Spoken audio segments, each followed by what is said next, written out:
Please. The subcommittee on supply is called to order. Today we continue discussion on resolution E4. When we left off last night, the honorable member from Dartmouth South had 30 minutes left. So I recognize the honorable member from Dartmouth South.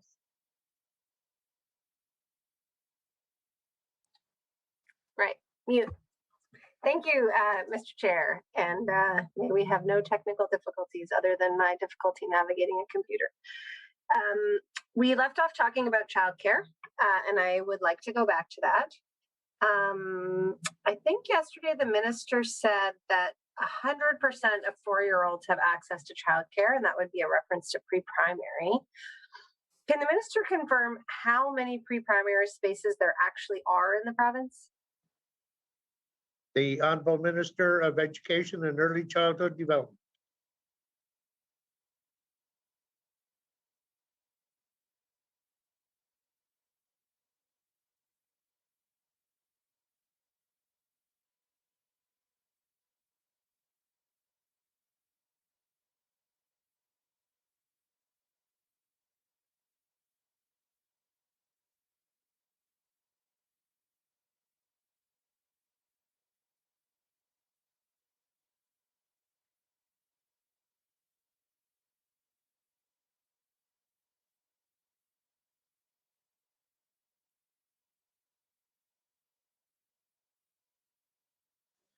So there's a couple, thank you, Mr. Chair, through to the honorable member. Good to see you again.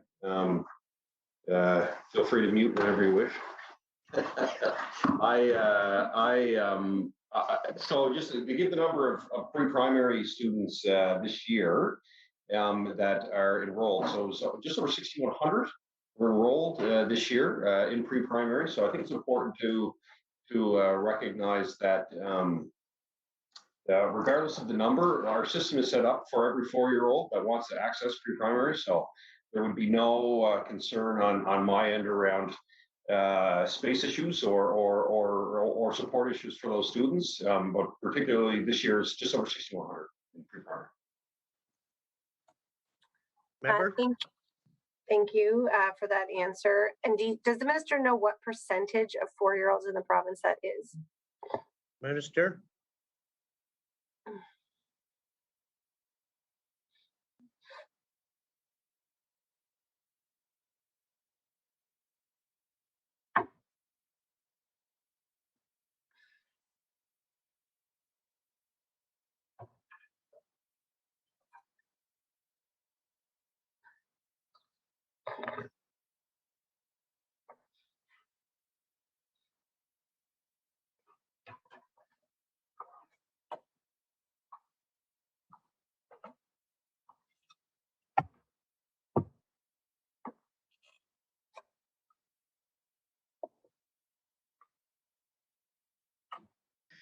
Thank you, Mr. Speaker, through you to the members. So that percentage would represent over 75% of our 4-year-olds are enrolled in the pre-primary program.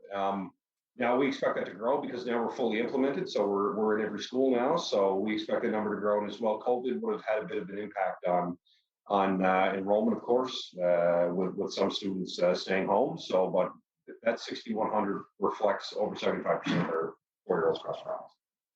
The honorable member. Thank you.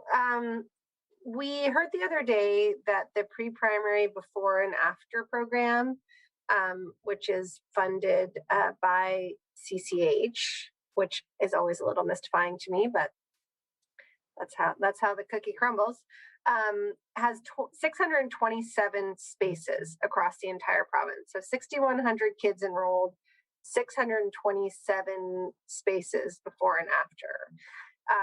We have always supported the pre-primary program, but we have always disputed the claim that this program on its own puts women back to work because it's a part-day program.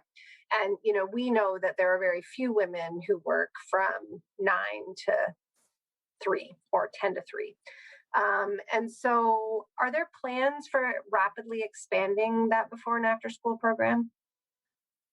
The honorable minister.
Thank you, Mr. Chair. Through you to the members. I apologize for the delay. Just getting a couple of different pieces of information in regards to what we're looking at for expansion. So as members probably aware, we started with 8 sites back in January 2019 as a pilot.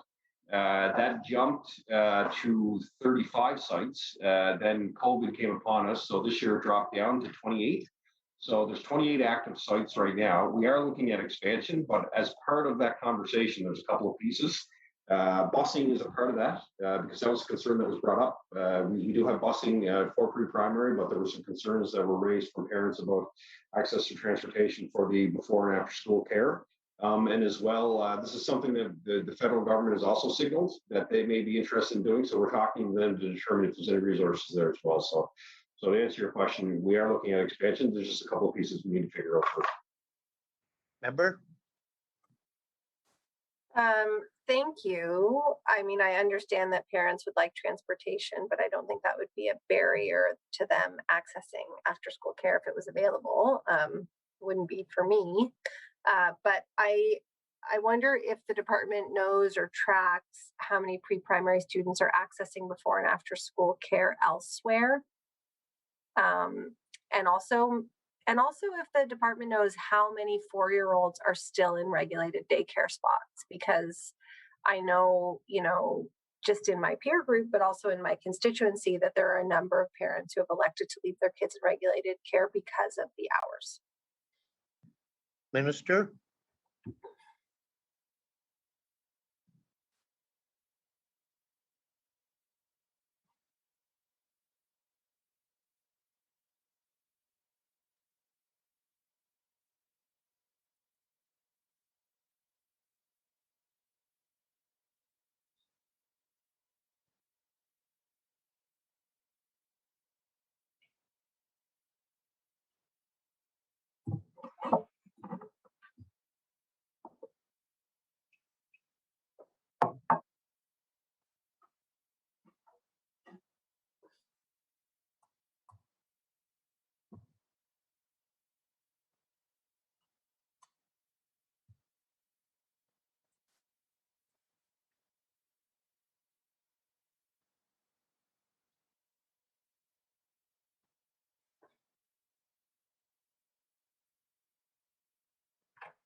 Okay, thank you, Mr. Speaker. Through you to the members. So we track the kids that are in the system in pre-primary, we don't keep all of the data for 4-year-olds that would be outside of the care. I am confident in the number that I do provide, though, when we say over 75% of our 4-year-olds are accessing pre-primary programming that our government has implemented. And I think it's an important point to make that before pre-primary, there was only 25% of our 4-year-olds across the province accessing early childhood education before school. So to answer your question, to the best of my ability, we don't track how many 4-year-olds would be outside of the system, but we do know based on statistics that over 75% of the 4-year-olds across the province are accessing the program. The member for Dartmouth South. I thank the minister for that answer. I want to ask about recruitment and retention of qualified early childhood educators. We know that this has been a long-term challenge. Again, we raised this alarm when the government introduced pre-primary, and we're told that the labor force had been thoroughly examined, everything was fine. But we know that the implementation of pre-primary has really intensified worker shortages across the sector. All ECs in Nova Scotia have the same training, they have the same credentials, regardless of where they work. But most ECs in licensed childcare are paid less than their colleagues in pre-primary, but more importantly to the ones that we speak with, they are without benefits. So they don't, not all, but most don't have access to affordable health and dental.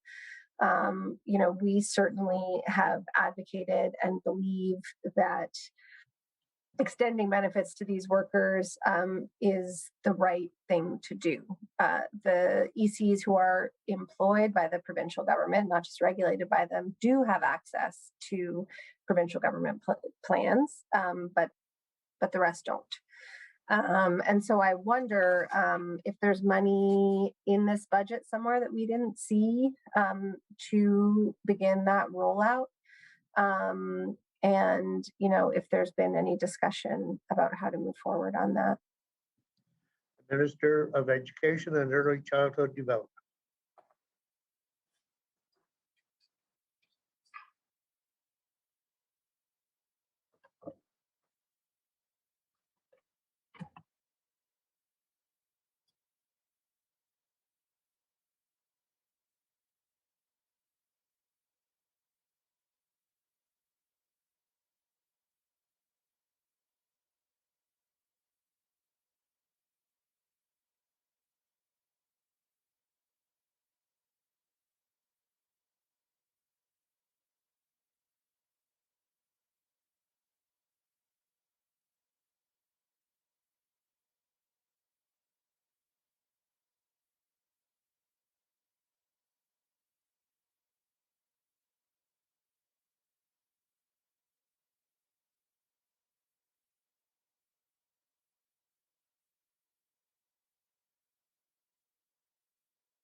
Thank you, Mr. Speaker, through you to the members. So, important conversation. Actually, this is one of the subjects I'm talking to the association about on the 26th of this month. So, I've had a couple of conversations so far about it. I think really the one thing, one of the challenges here is that a lot of these, ECEs are employed by private providers, so they're not employees of the government. I think this conversation is going to be part of a larger conversation when it comes to a universal system across the board. So at this point right now, of course, we're going to talk about it again on the 26th. They're working on some suggestions for me to look at. Look forward to meeting with them, and I'm sure you and I will have another conversation after that meeting. Member? Well, just as small correction to that, I would say that many are employed by nonprofit providers, and I think that's an important distinction. I think another thing that I suspect you'll be discussing with them is pensions, because this is another question that we have heard often. I'm wondering if you've heard that question and if the department has put any thought into that issue. Minister?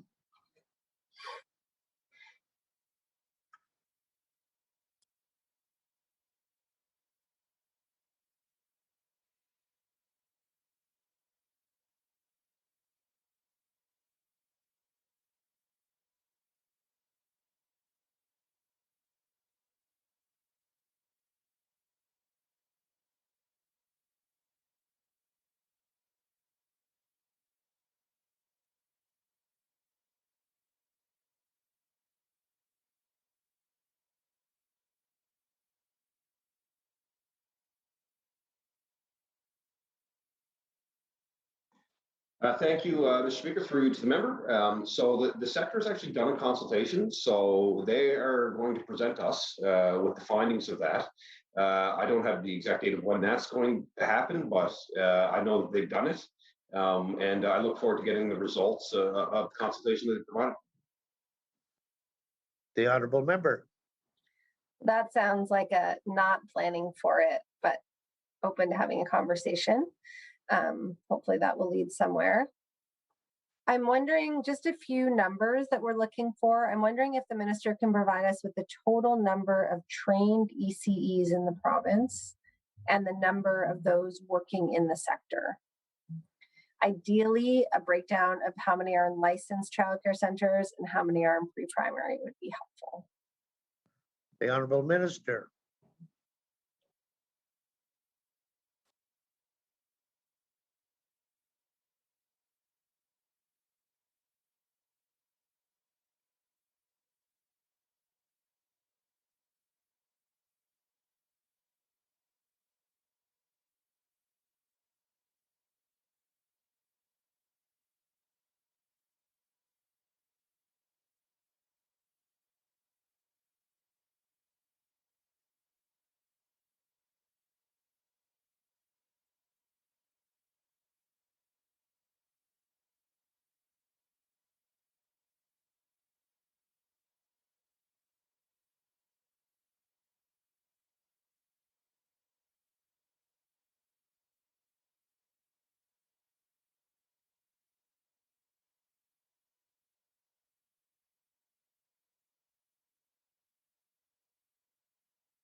Thank you, Mr. Speaker, through you to the members. So, as I've said before, in the pre-primary program, there are 900 employees that are in that program, or involved and employed in that program. And then there's 2,500 across the board in regulated childcare, whether private or nonprofit. So that gives you a total of about 3,500.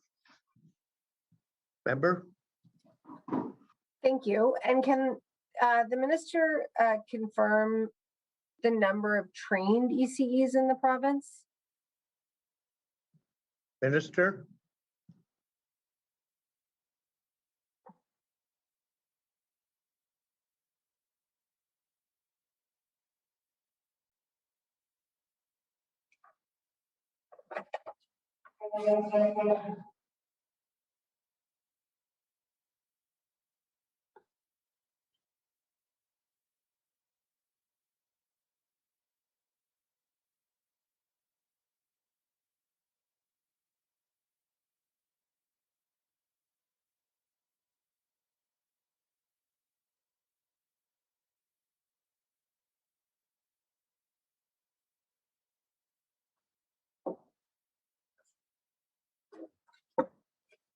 Thank you, Mr. Speaker, through you to the member. So I got a bit of a list here.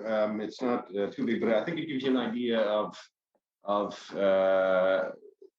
who's training now and some of the employees. I don't have the exact number of how many trained ECs are in the province, but I think this will give you a little bit of a more of information in regards to the 900 in pre-primary, the 2,500 in the regulated childcare. So and this goes into some of the instruction, some of the training that we're doing with other ECs in the province. So we have a level 1 pilot project that had 3 cohorts in the spring of 2020, winter 2021, and spring 2021. There was 311 that went through that program. Then there's the Afrocentric ECE diploma and bursary. We had 26 students enrolled in that program who received bursaries.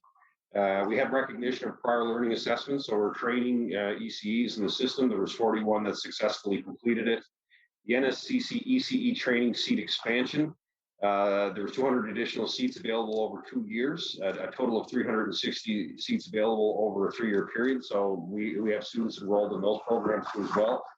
The Mi'kmaq Bursary, Wagmatcook Learning Center, NSCC Straight Campus 2-year ECE diploma.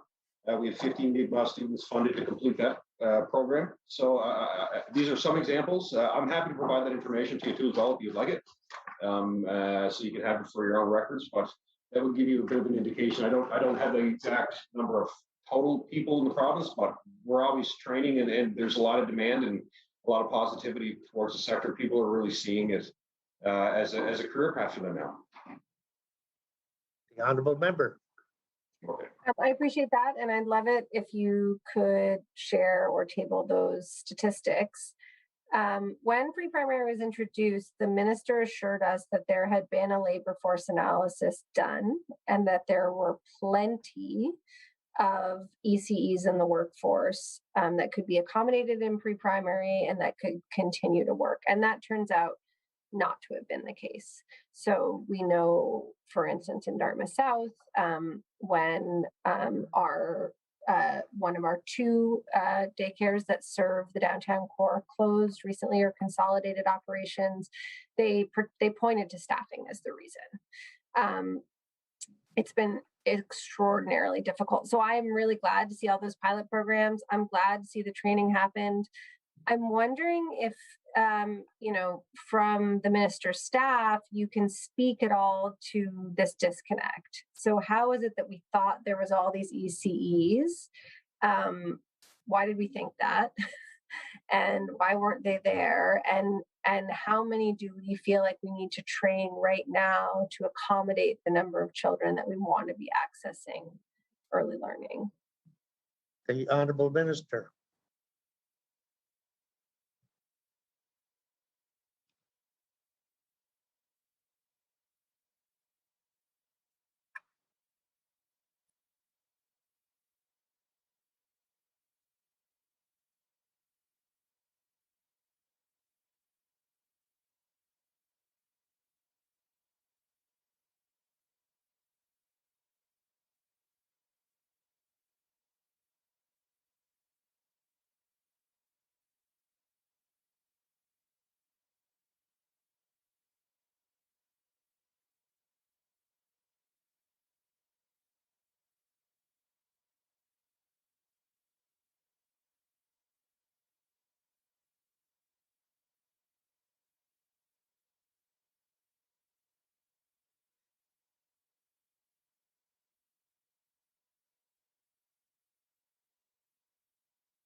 Thank you, Mr. Speaker. Through you to the members. So I think one of the important aspects of this, and listen, I appreciate your advocacy on the Dartmouth closure. As we both know, that it was a consolidation, so we were able to support the kids that were affected, in the families and the community. So I appreciate your advocacy for your community. So just in regards to ECEs, so what I can say at this point is that we have 3,500, give or take, in the system now between pre-primary and regulated childcare. Just on the NSCC portion of training right now, we have 346 potential graduates this year, 259 potential graduates next year. So in the event that everybody completes their program, we're 600 more ECEs in the system. So there's lots of students that are taking the program. They see a career in it, and I don't see a shortage of ECs, and we're not seeing a shortage across the province. So the opposite is actually that people really see it as a career opportunity, and that's why we've continued to invest in training. That's why we continue to invest in expanding our seats into communities that's limited access. And that's why we continue to work with the sector, because they're coming back with some of the concerns that they have addressed with their pay and some of the things they want to see, and we're going to continue to do. The honourable member for Dartmouth South with 4.5 minutes left. Thank you. So I'm going to have to pretty vehemently disagree with the minister on almost every point there. And I encourage the minister to take up this very issue when you meet with the association.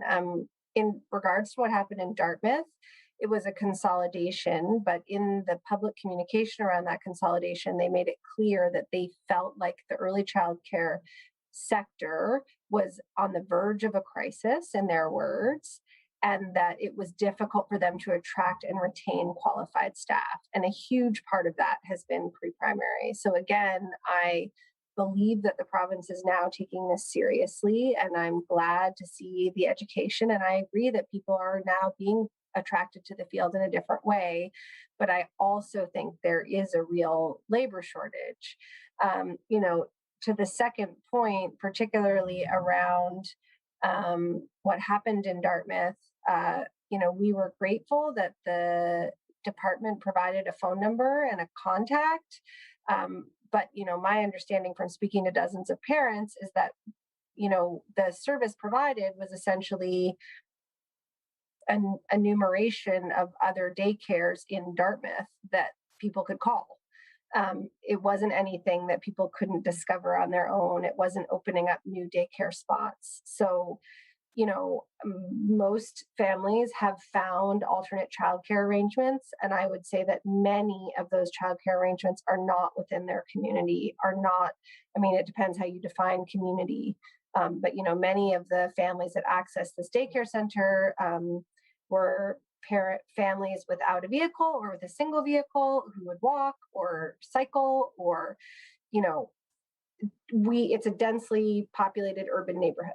And this was a center that served that neighborhood for almost 30 years. And so it's been a gigantic loss to our community. And our only other daycare center in the urban core has lost its lease because of what's going on with property values, particularly in Dartmouth South. Their building is being sold, and we are very hopeful that they will find a new location, but that is by no means sure. All of which is to say, the staffing issue is real. And so I really hope that that the department continues to pay attention to this, to advocate with labor and advanced education, to connect with their partners to solve that problem. My last question in my last minute or so is just if the minister could provide us with the total number of licensed childcare spaces in the province today, and how that compares to the number we had a year ago. Minister?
Thank you, Mr. Speaker. Mr. Chair, how much time do I have left in this round?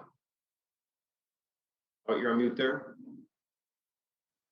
We're all through this round. The time is expired. Sorry, I'll answer your question in the next round.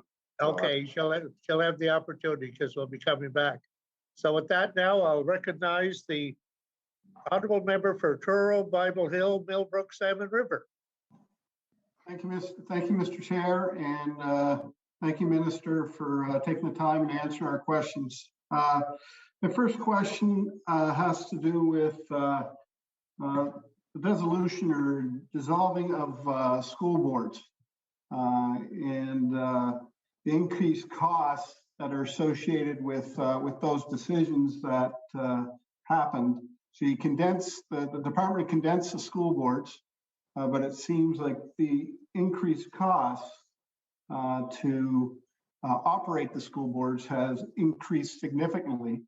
And I'm just curious to why that is and what the future holds, or does this department or government have any intention in implementing school boards back? Thank you. The Minister of Education and Early Childhood Development.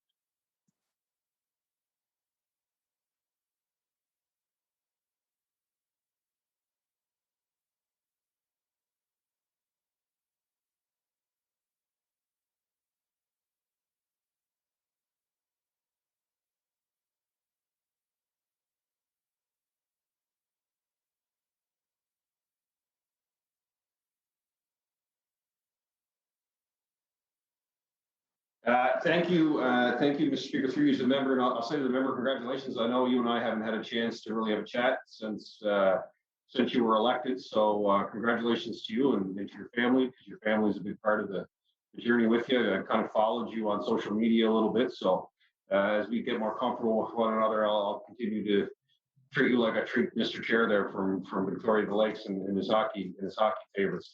But what you're so a couple things there. So. You're seeing. Let's talk about the school board. Let's talk about the centers for a start. So we're steadfast in the decision that we made. I can say that from the community that I represent, one of the second largest municipality in the province, the core of Sydney. We made the decision. People understood why we made it. So, and people have accepted it. I can say from a perspective of what we've dealt with in the last year with the pandemic, to have the system that we have in place that is worked very well. We are one of few jurisdictions where our kids remained in class where they belong. To receive the in-class support from our wonderful teachers and staff and access the many important programs, whether it's School Plus or some other supports to support inclusion. So I believe in the system. I believe in the decision that we made. And we have a strong relationship with our regional centers when it comes to the requests that they have. Parents have access through a system where they can meet with regional representatives that in turn to deal with the center if there's a concern that they have or support that they need for their kids. So I support that process. In the budget, really what you're seeing there is a reflection of the investments that we have made as a government that you're seeing in all of the regional centers. So as I've said, we've made $60 million in inclusion supports. So that's additional supports for autism specialists, speech language pathologists, school psychologists. That is support for reading recovery. That is support for our pre-primary program, the 900 employees additional that are now in the system. So really what you're seeing there is a reflection of all of the investments that we've made since 2013. Which represent a 43% increase in the budget. That's also a reflection of over 1,000 new teachers that we've hired into the system in communities across the province. Yeah, you're looking at, we cap classes as well. So all of these things would be reflected in that budget. And you're also probably seeing some numbers in there regarding our continued efforts to battle the pandemic to make sure that the supports are there for the regional centers, that they have the flexibility to make some moves that they need to make. To support the PPE or the cleaning or the other supports. So that's why you would be seeing the big reflection of the budget increase. Member. Thank you, Mr. Chair, and thank you, the Minister, for answering that question. It'll lead me into my next question around, excuse me, the province allocated $5.5 million between the regional centers during COVID to eliminate rental fees to gymnasiums. So we were happy and excited, and a lot of for example, my daughter played in the Minor Basketball Association, and for the first time, and she thoroughly enjoyed it. For her, it was only one time a week due to the cleaning schedules and the availability to staff and whatnot. But to go back to the 5.5 million to the regional centers, I'm just wondering, I guess my question is, was it allocated to the regional centers, that 5.5 million? And if it was allocated, can you go through the breakdown to the different regional centers? Would that be possible? Thank you. Minister?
Thank you, Mr. Chair, through you to the members. So it's funny, I play basketball, well, I try to play basketball on Tuesday nights with a bunch of guys my age.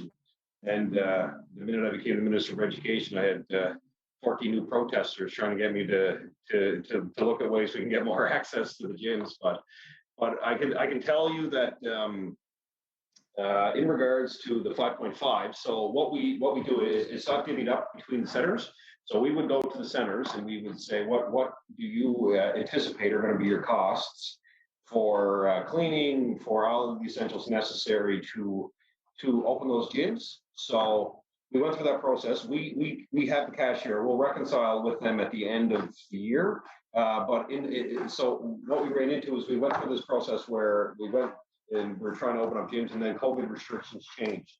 So as we know, we kind of pulled back a bit on that. It's not an easy decision to make, but most importantly for all of us is to ensure that our kids are in class and that we keep that environment as safe as possible. I know that's hard for families that want to access our facilities. I have 2 young daughters, so everybody's feeling that.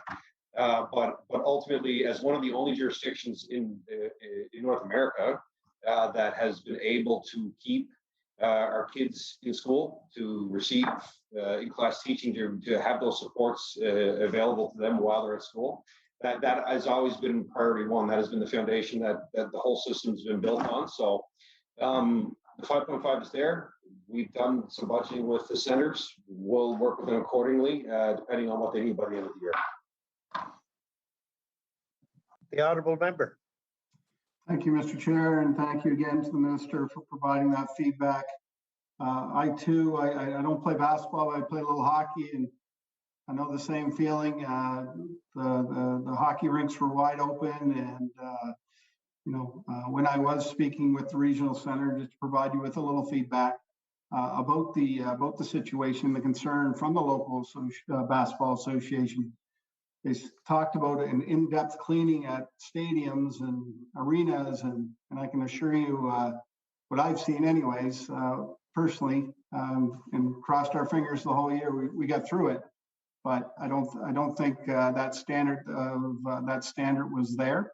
I did, however, ask the local regional director for what because of the cleaning process was roughly 90 minutes.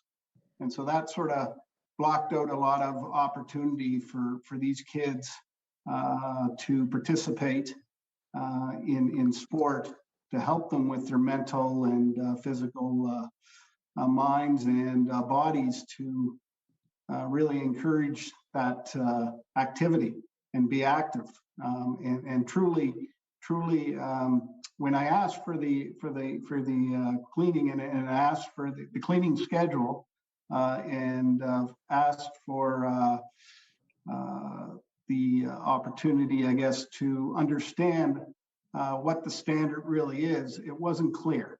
And 90 minutes to clear a gym or clean a gym that they go in one door, out the other, they're touching basketballs. And I know this is getting into a health question, but more so, why was that standard 90 minutes, I guess, throughout the school system, and that same standard wasn't in the community facilities? Thank you, Mr. Speaker. Through you, I should wait till you actually announce that I'm here, Mr. Speaker. I apologize, Mr. Speaker. Through you to the members. So I'll start off by saying it's been a journey for everyone in the system. I do want to recognize. I think sometimes in the conversation that when we talk about all of the heroes of our education system, when it comes to ensuring that our kids are in class, all the supports are there for them to receive, is that our cleaning staff, our bus drivers, and our other managerial, whether it's administrative or other support staff, need to be part of that conversation. They kept the schools open to the best of their ability. The regional centers really kind of drive the process when it comes to ensuring people get into the schools and keep them clean.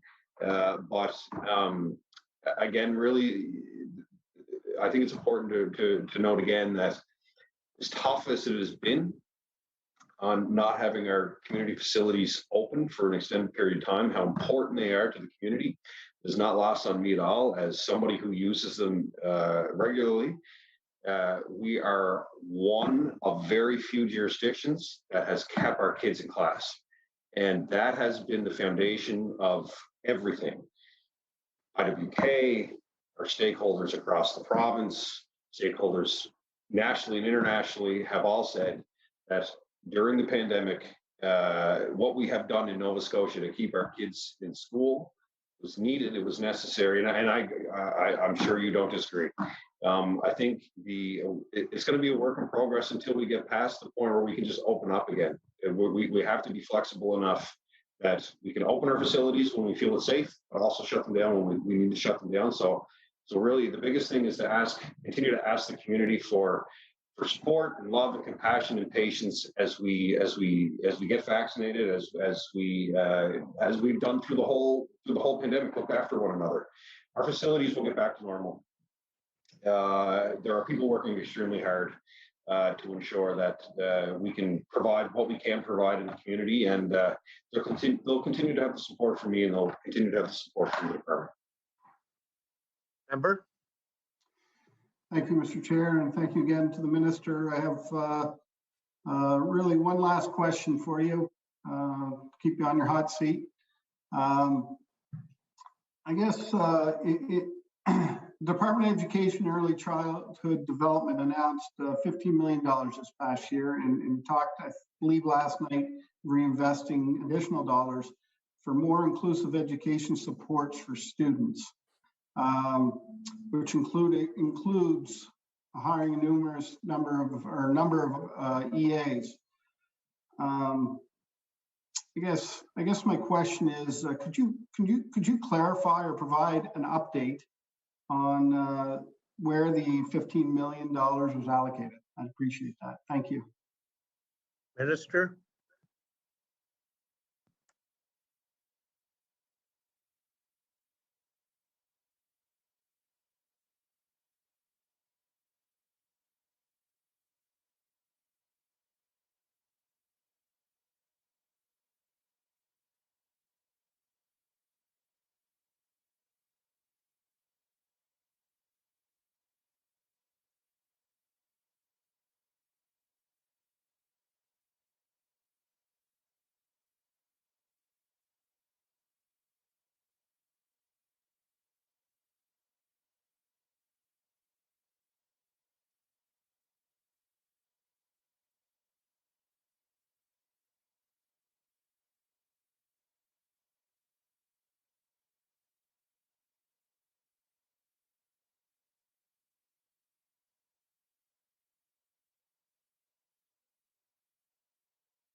Thank you, Mr. Speaker, through you to the members. So I'll give you a bit of a breakdown of what we're spending the money on. So in 2020, 2021, we hired an additional 100 plus staff in various aspects of inclusive education, whether it's speech language support, whether it's autism support, whether it's through our anti-racism, anti-discrimination work that we're doing with both students and staff.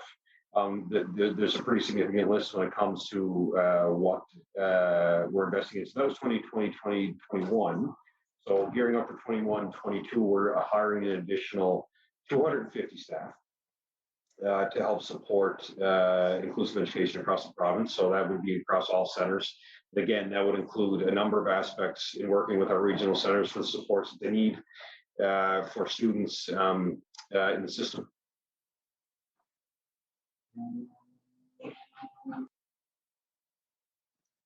Member? Thank you, Mr. Chair, and thank you, Minister, for being open on those comments. I appreciate it. Thank you. I'm now going to pass it over to my colleague for Pictou West. Thank you. It's an honor. Appreciate it. I recognize the honourable member from Pictou West. Thank you very much, Mr. Chair, and thank you for allowing me to have this opportunity to ask a few questions.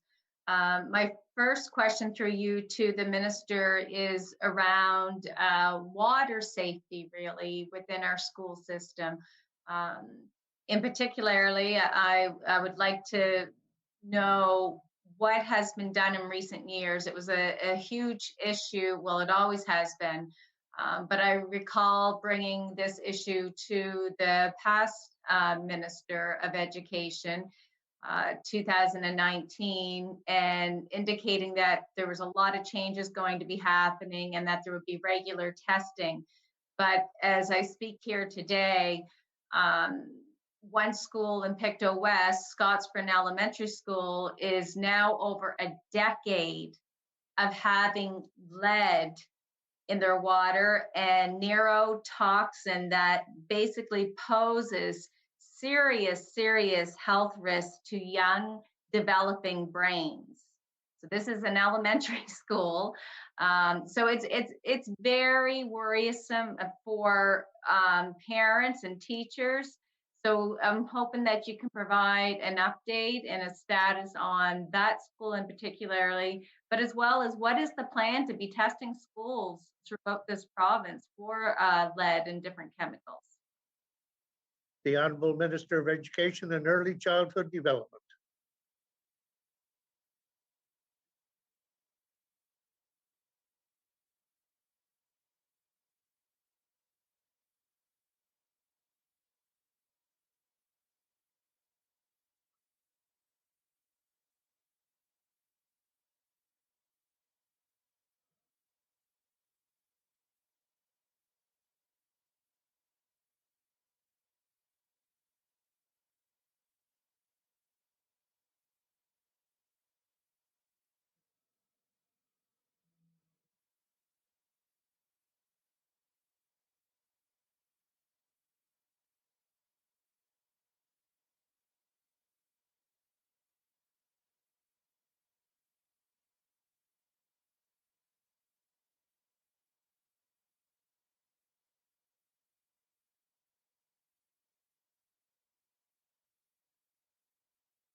Thank you, Mr. Speaker. Through you to the member, good to see you. We haven't had a chance to have a conversation in a while, so I look forward to the discussion we're going to have today. So particularly with every school, there is safe drinking water, we ensure it for our students. So I want to make that an important point to everyone who is with us and watching. We are installing the stations in the school. So the first step for us, particularly we'll use the school that you're talking about. It's the same process really for every school. We're installing the touchless water stations. Once we do that, then we will run some more tests. The regional center will test again. to determine that we have corrected the situation. If not, then we look at what additional remediation steps we need to take to ensure that we can correct, we can do our best to correct the situation. So that's the process that we go through. So that school will have the touchless water stations. We'll do the regional center. We'll do some more tests, and then we'll determine what to do from there. Member? Thank you. So again, this has been over a decade for Scottsburn Elementary and still no resolution. So I won't belabor it, but I do want it to be on your radar. It's time that this school gets fixed. It's time that parents and teachers and students do not have to worry.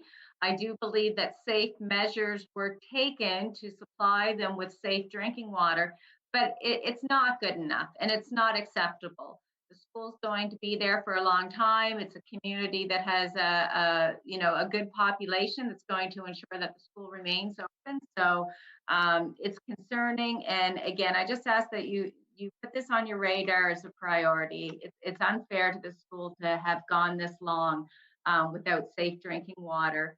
And I guess just a yes or no answer. So is it mandated through your department now that lead testing, like other provinces like Ontario and Alberta, actually mandate lead testing at schools? Minister?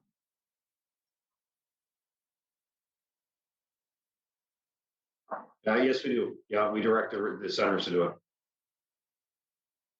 The honourable member. Thank you, and I thank the minister for that answer. Moving right along to policing in schools. Something that it's just my personal opinion, is every high school, I would say almost every high school. I know there's the odd high school, even in Cape Breton. I'm not sure if it's actually in the chair's constituency or not, where there's 3 or 4 students. But I believe in our high schools, we should have a full-time police officer. And this was something that was started years ago. And I think it's SSRO, a school safety resource officer. And it's part of the additional officers program, which is funded by the province. And I realize, and you will clarify for me, please, Minister, I'm assuming that it's funded through the Department of Education or possibly the Department of Justice. The issue I have is that Northumberland Regional High School here in Pictou West, it's a very, very large school. We have, close to 1,000 students from grades 9 to 12. This is a school that I've spoken to the principal many of times. There's heavy drug use of ice, and which is a form of meth. This is it's getting out of control. It's out of control, and we lost due to no fault of the individual, but we did lose our safety resource officer when school started this September due to their involvement in the mass shooting. And we have not received a position yet for someone to fill that position. And it's really making an unsafe environment at the school and causing much due stress to teachers and the principal. So what can you share with me on that status? The honourable minister.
Thank you, Mr. Chair, through you to the members. So absolutely valid and important question.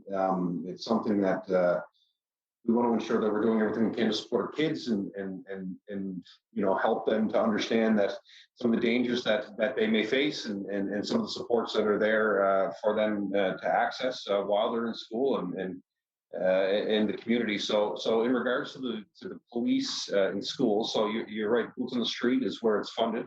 I remember when that was implemented back, I think it was 2008 or so now. So the program's been around for a while. The Department of Justice runs it. So we don't have any say over that.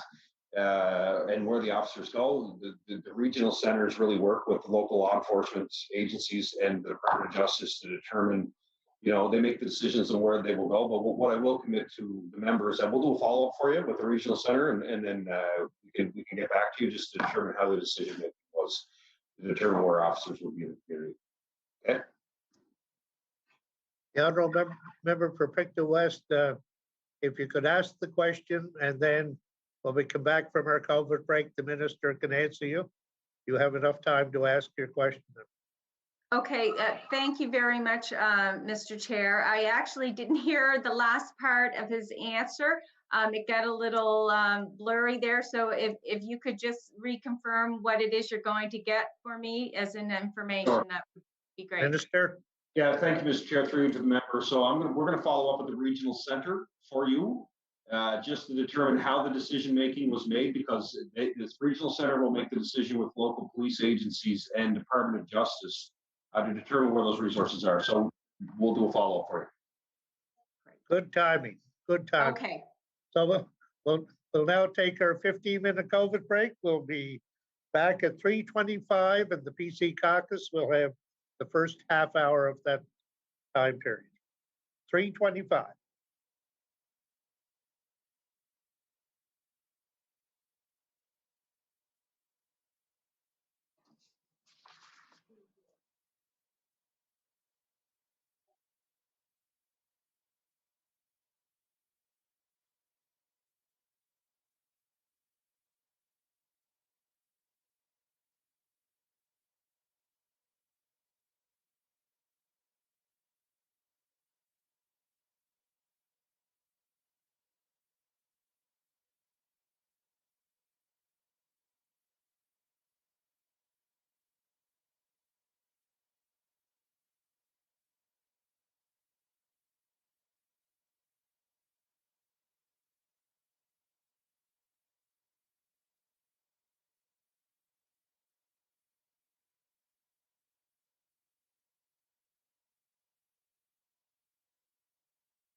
The subcommittee on supply resumes. We'll go now to the honorable member from Pictou West. You have 30 minutes in this round. Thank you very much, Mr. Chair. I appreciate the time that I've been offered, and I'll just finish up. I have actually just one question left. It's regarding outdoor alternative schools. My colleague and I wrote to the department back in the fall to basically secure a meeting with a constituent of mine who is a teacher and a businessman, and put together a very well detailed comprehensive plan on starting an outdoor school and as an alternative school. And we never heard back. We were really disappointed. We had asked for a meeting, just even an acknowledgement, but we never received one. So this individual has gone through a lot of work, is actually starting it on his own, has received a lot of interest. It's amazing. And I think given the circumstances of this modern world that we're living in and how things are changing so quickly for our youth, and I think we just have to face it that it's not, school's just not meant for everyone. It's not everyone's cup of tea, and there has to be other options. And I know that parents have spoken to me that they will be seeking out these other options where their children will be ensured less time on screens and phones and computers and more time in nature, but still learning the basics. And so I'm wondering, first of all, if the minister will agree to meet with myself and my colleague from Dartmouth East to meet with this gentleman who has put this incredible plan together. I can guarantee you will be most interested in it. So first of all, I'm looking for a guarantee that you or your deputy minister will at least sit down with us and just maybe an explanation of your thoughts on such an alternative school. The Honorable Minister of Education and Early Childhood Development.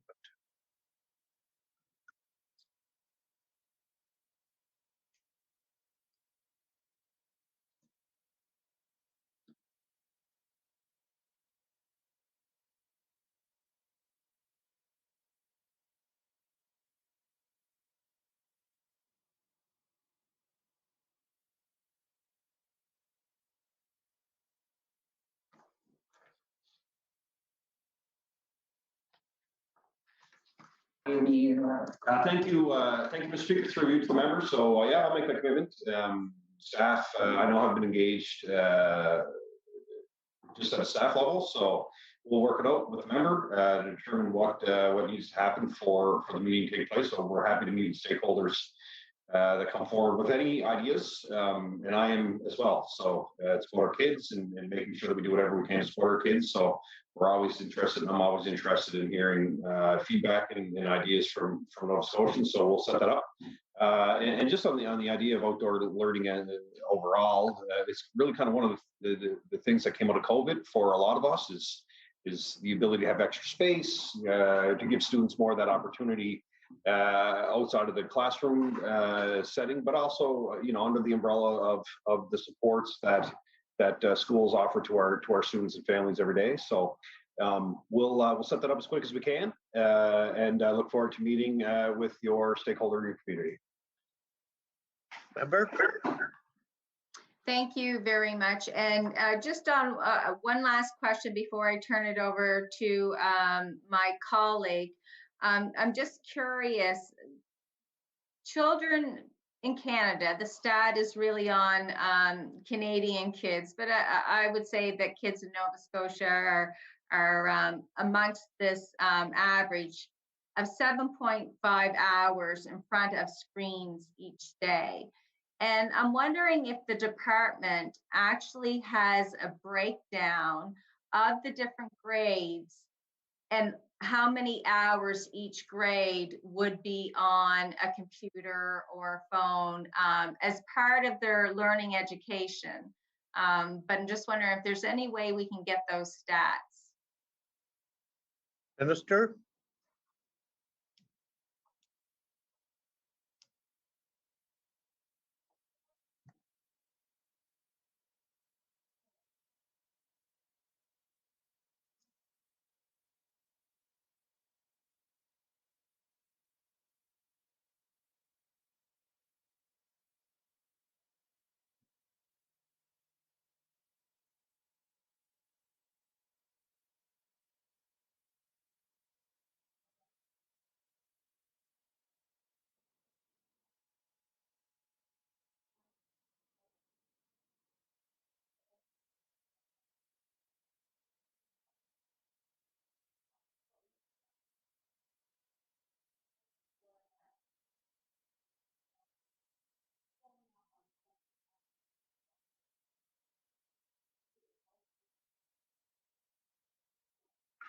Thank you, Mr. Speaker, through you to the honorable members. So really the amount of time that a student would have using technology device, whether it's tablet or a phone, really the teacher in the classroom determines that, how much that would be used. Now, mind you, technology has played a huge benefit in our system with assisted technology for students that needed support. So it's been very important.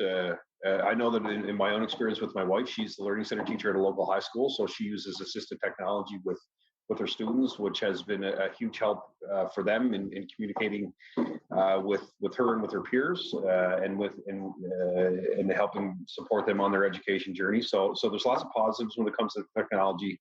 It's as we don't measure it as a department, but the teachers really it's at their discretion.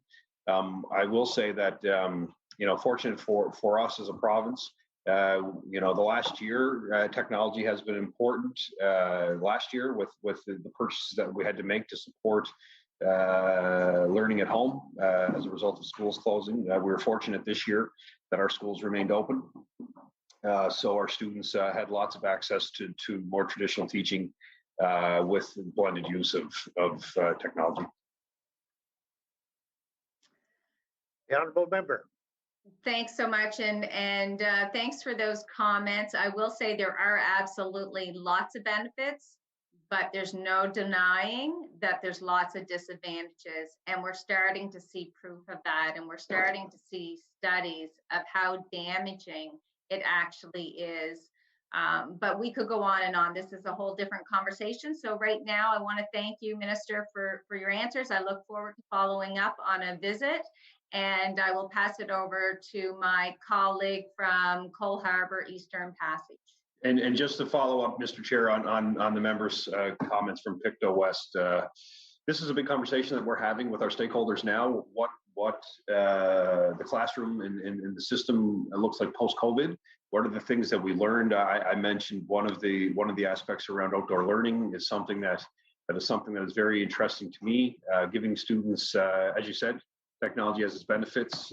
We also know getting outdoors has its benefits too as well. And there's a great project in Marion Bridge where there was an outdoor classroom that was designed with the support of the Mi'kmaq community. It's absolutely spectacular, and I really think that's one of the things that's going to come out of this for all of us is that our teachers have been amazing to do what they've done, but we all know that there's things that we're going to learn through the pandemic. So time will tell. Thanks. I recognize the honorable member from Cole Harbour, Eastern Passage. Thank you, Mr. Chair. I want to start off by saying that I am very excited to have this opportunity to speak with you about this. The very first experience I had as an MLA was a discussion around Cole Harbour High School versus Island View High School and what might be happening with the future of Cole Harbour High. And of course, at the time when Island View High opened, it took a lot of students out of Cole Harbour High. So there was some major concerns from the people in Cole Harbour that the school might close down. So I'm just wondering 4 years later, if the minister can tell me what the plans are for Cole Harbour High School. The Minister of Education and Early Childhood Development.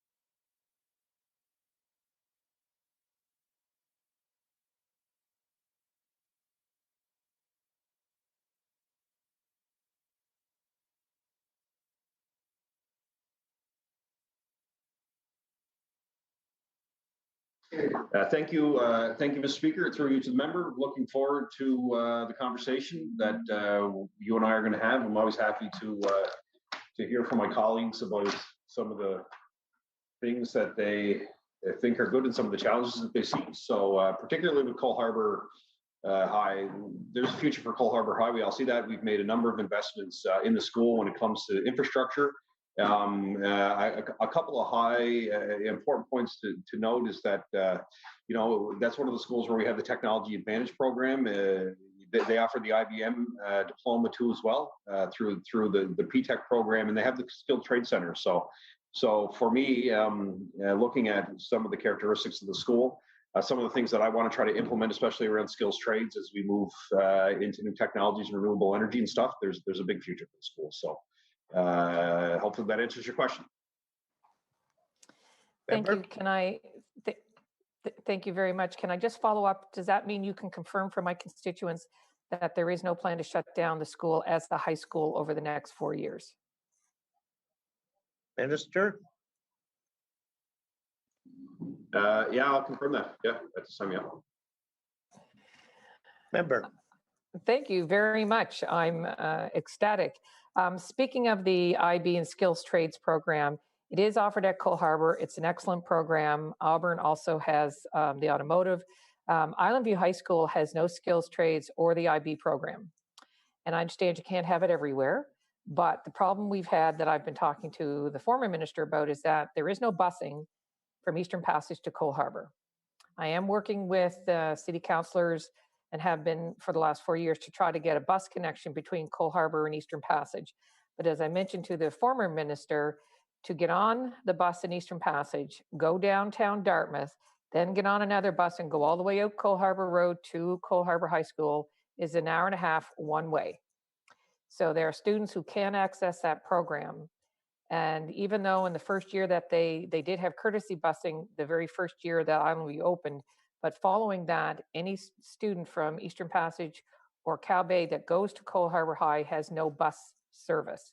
So I'm just wondering if the minister would consider meeting with me and the principal from Island View High School just to discuss the busing concerns along with the principal from Cole Harbour High School, just in terms of what needs to be available on an equitable basis between the students that live in Cole Harbour and the students that live in Eastern Passage, Shearwater, Cow Bay area.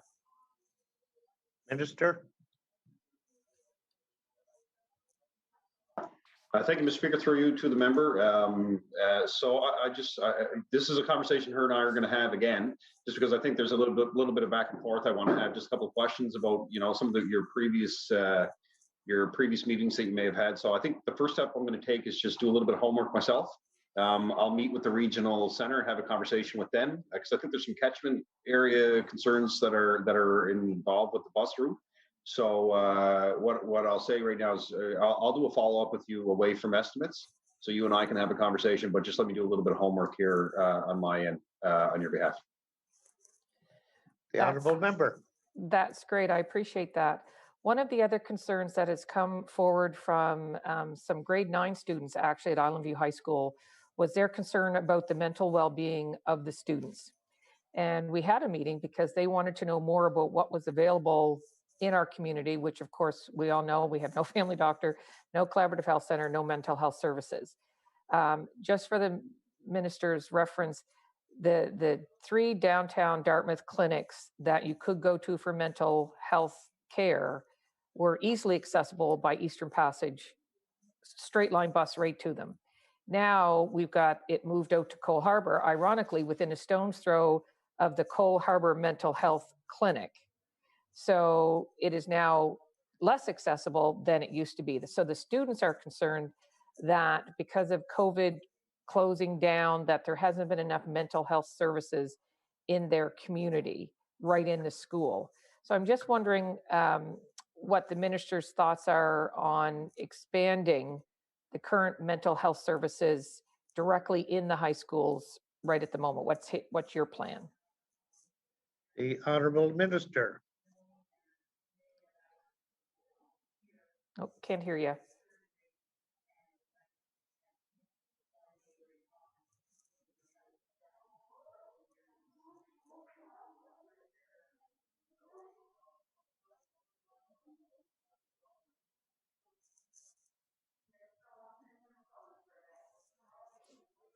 Oh. He's talking to staff, member.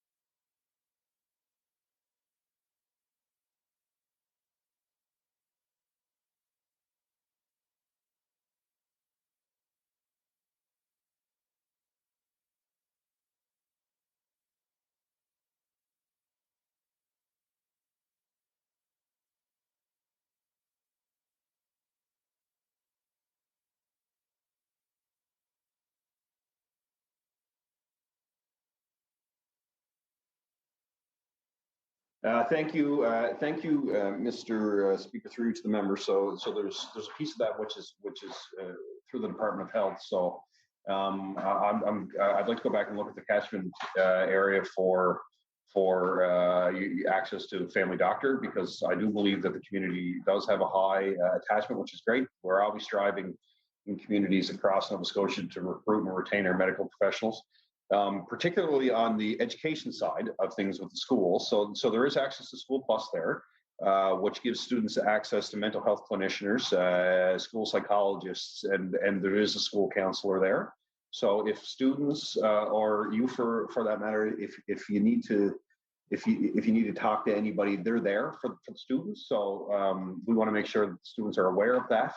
So it's the grade 9s in particular you were talking to about this. So maybe what we can do is just make sure that the school is aware that you asked this question, that you were talking to the grade 9s, and that they're aware of the services and supports that are there, not only for them, but for all the students. The member for Cole Harbour Eastern Passage. Thank you, Mr. Chair, and thank the minister for the answer. As you all know, we do have a high attachment right now because I got us a clinical nurse practitioner. That is not a collaborative health center, and that does not come with any mental health services. And so we still need to work on that piece. But I do want to go back to the grade 9 students, the 2 that approached me. They were speaking with me both about regular mental health needs triggered by being a youth, as well as those triggered by COVID-19. But they also wanted to raise issues related to racism, transgender population, and the students themselves, when I challenged them on what it was that they were looking for that wasn't already offered, they did their own survey of a certain population of their students and came back to me and presented those stats to me. And our Island View High School Enhancement Committee, of which I serve on, with former MLA and now City Councillor Becky Kent, former MLA Kevin DeVoe, and others. And we actually put in a grant application that wasn't accepted because the nonprofit group that we work with didn't actually, weren't eligible.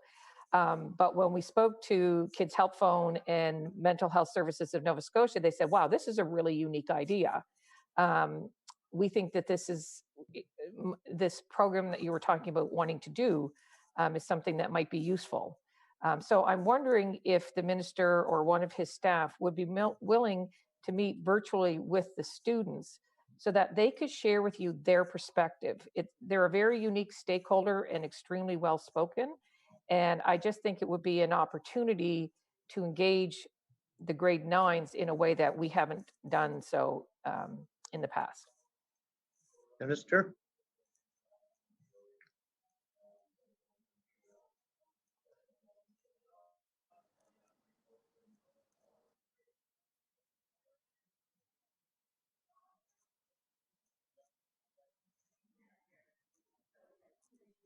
Yeah, So thank you, Mr. Speaker. Thank the member for the question. So absolutely, anytime I can assure the member this, and all members of the House, at any time that a student has an idea that they want to bring forward or concern that they have, that we will be there, and I will be there to support their advocacy for something and to make sure that we hear them out. So we do have a youth project that we fund through the department. We will ensure that we have staff meet with those 2 grade 9 students to ensure that their voice is heard. So we'll make sure that happens. The honourable member. Thank you very much. They will be very happy to hear that. We have a diversity and inclusion committee in my community to try to improve the sense of value and recognition of the diversity of the members of our community. And one of the things that we looked at was how much education there was in each of the courses in each of the grades from primary to 12. And one of the things that stood out was that there wasn't really anything offered in grade 10 or grade 12, and there were only 2 courses offered in grade 11. So it seemed that it was all weighted on in the early years, which is of course great, but it seemed that it really petered out in those final years. And I'm just wondering if you were aware of that, or if you thought there might be an opportunity here to expand what is offered in the higher grades. Minister?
Thank you, Mr. Speaker, through you to the members. So great question, important question, one that is an evolving conversation for not only education, but really for communities across the province.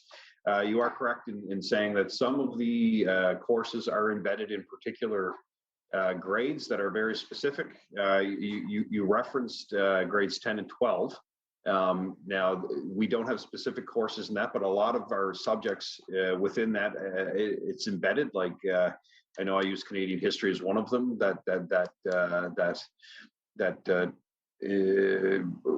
Really not. It's not completely directly engaged in the diversity and conversation, but it does. There's a number of courses that it really stretches across. What I want to let the member know is that we are actually going through a review right now to determine what else what else we want to offer to our students in regards to ensuring that we're doing everything we can to support and educate diversity in our classrooms. And we're making some significant investments when it comes to not only our students, but ensuring we have leadership modules for our staff too within our schools to help support them as they continue the very important conversation about diversity in our classrooms and with our students in our communities. Member? Great, thank you very much. And I'd like to turn my time now next to the Minister from Northside Westmount. Minister. I recognize the member from Northside Westmount. I got a promotion. Minister, how are you? Good, Minister, and you? I'm going to ask you the questions. Well, I might be on the, you haven't been there much longer. A couple of questions for the Minister. Thank you, Mr. Chair. First question I have for the Minister is in relation to busing. And I'm wondering, what are the policies laid out by the Department of Education for students that are outside of their catchment area, who live outside their catchment area? And specifically, I have one constituent, they had a child and they didn't want their child for several reasons to attend the school that was in their catchment area because it was too large and would have been too challenging for their child's learning. It just wasn't a proper environment. So they ended up, they're driving about an hour and 15 minutes one way in the morning, and in the evening or late in the afternoon, they're going back to that school in the Grand Narrows area to pick their child up. They approached the school board the Center for Education back in the fall related to they religiously park along the side of the road, you know, at a point in time where the buses pick up to deliver to that school. And that was not deemed a workable solution from the Center for Education. So I was just curious if the Minister could shed some light on the policies surrounding this. Minister?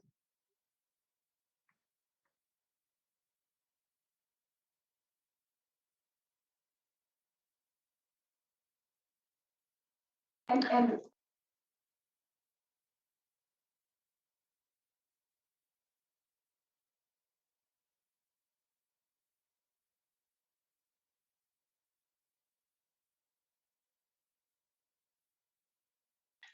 Thank you, Mr. Chair, through you to the member. And listen, I appreciate the conversation. I know that there's a few members that have these situations that arise when it comes to busing. So what I can say at this point right now is these decisions are really driven by the regional center.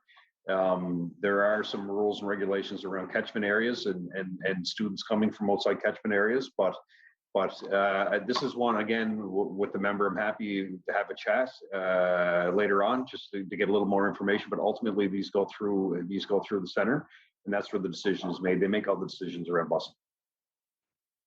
The honourable member. Thank you, Mr. Chair. I thank the Minister for the answer.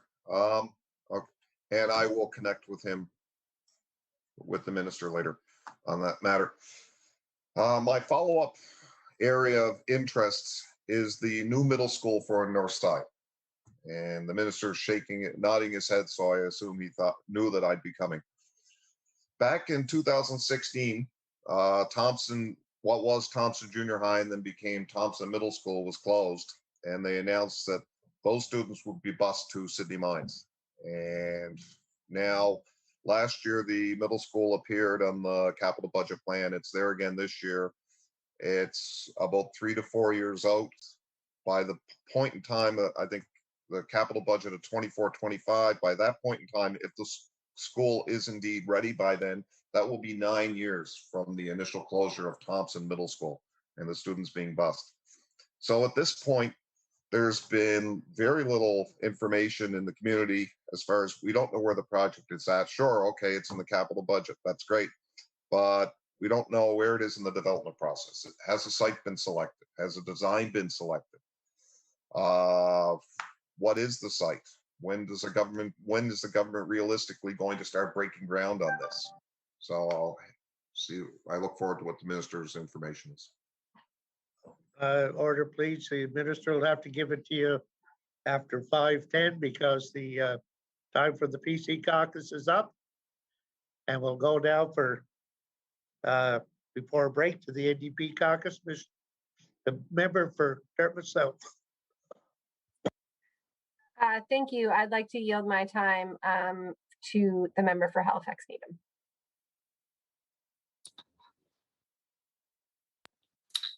Thank you.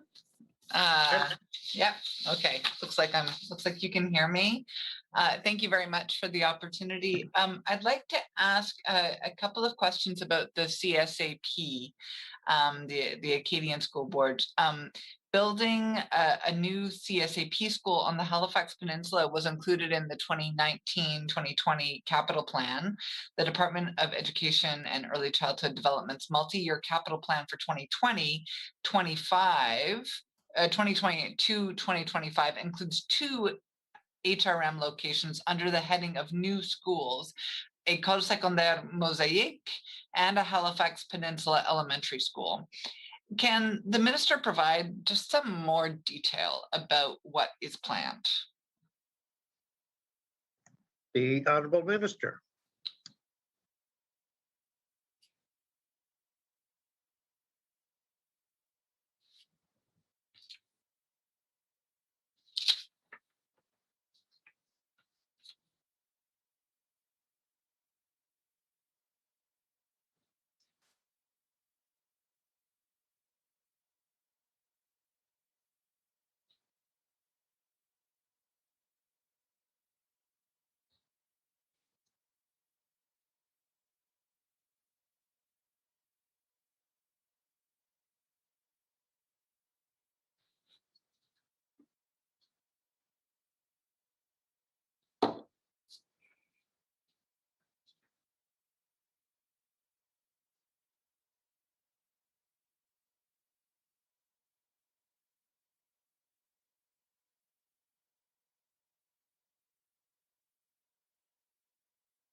Thank you, Mr. Speaker, and good to see the member.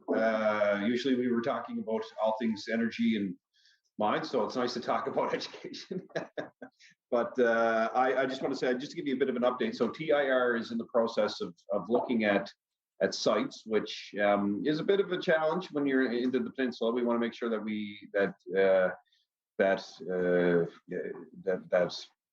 land is of a premium here, really. So that process is ongoing. Once that is done, we will release a request for design. That's going to be in 21-22, so it'll be this year. And at that point, too, we'll be receiving feedback from the community. So, so right now, we're just waiting on the report from Transportation Infrastructure Renewal, so we can get to the RFP process, so we can get to talk to the community and look at the design of the building. Member for Halifax Needham. Okay, thanks very much. You know, in September 2019, we learned that the government would buy and renovate Newbridge Academy for $28 million and turn it into a high school for the CSAP. And part of the deal that the government made with the building owner, Donald McDonald, was that his company, Dora Construction, would be given a $10 million contract to complete renovations on the building.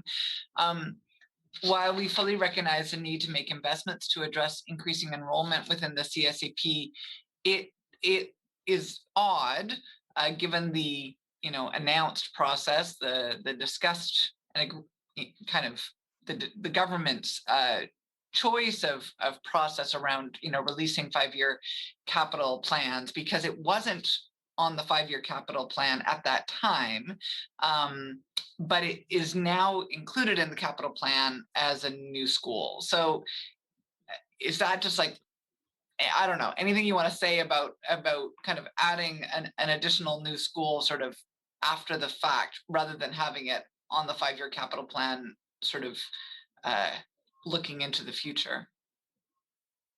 Minister.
Thank you, Mr. Speaker. Sorry for the delay through you to the member. Getting a bit of a history lesson here while as I try to answer your question. So there was the initial plan to do a PP to 12 on the peninsula, and really looking at the premium of land, land being on a premium. Sorry, here on the peninsula, it's been a bit of a challenge. TIR is doing the work to look at potential sites. So CSAP actually approached the government with a new suggestion of building a PP to 8 on the peninsula, and then using the school over in Dartmouth, which is open now, as the 9 to 12. So that it's been a great working relationship with CSAP. We see, of course, the importance for the CSAP students and the community to get that in school. I'm going to do whatever I can to make sure that we can get it over the finish line. The honorable member. Okay, thank you. Yeah, I guess I wonder if we might anticipate other sort of additions to the capital plan, or alterations to the capital plan in the future when other possibilities arise. So if you want to comment on that, great, and if not, we'll leave it for now. The CSAP currently leases a building which houses École Marimonde in the south end of Halifax. Are there limitations on how long that property will be available to CSAP? And second sort of corollary to that, if a new school is being constructed on the peninsula, is it anticipated that it would be on that site? In which case, are there plans for where students would go while the new school is being constructed? Minister.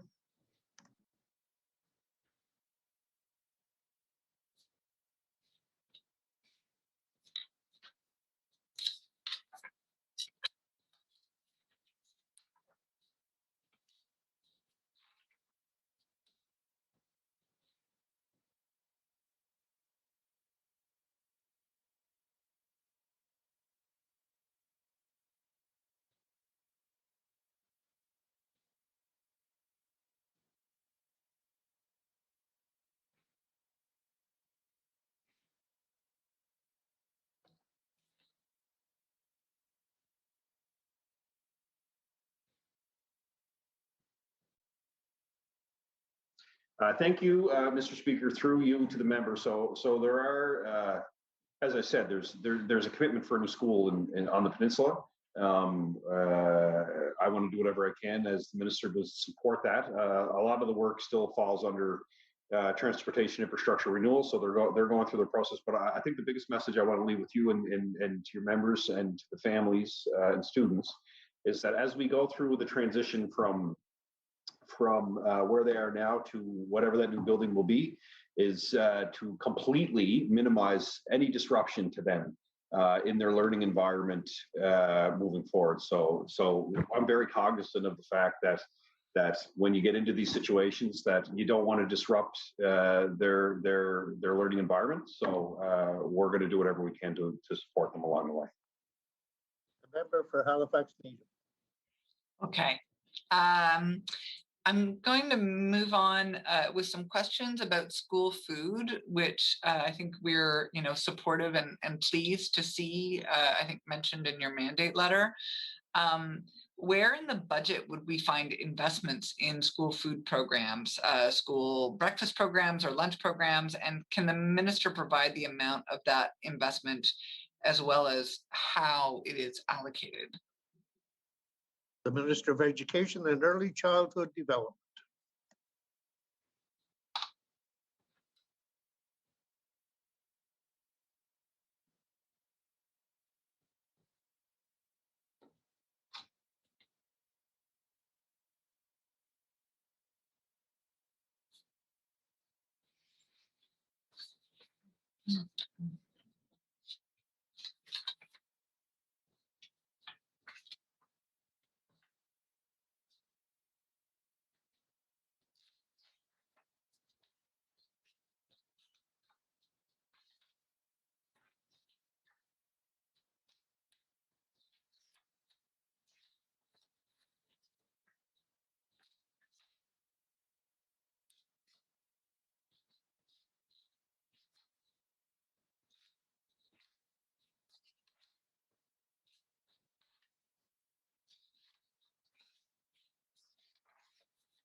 Thank you, Mr. Speaker. Thank the member for her patience as I get some information for her in regards to some numbers. So just I think there's what we do annually. So annually there's 1.7 million that we provide for food within our schools. Now we actually give that money to health.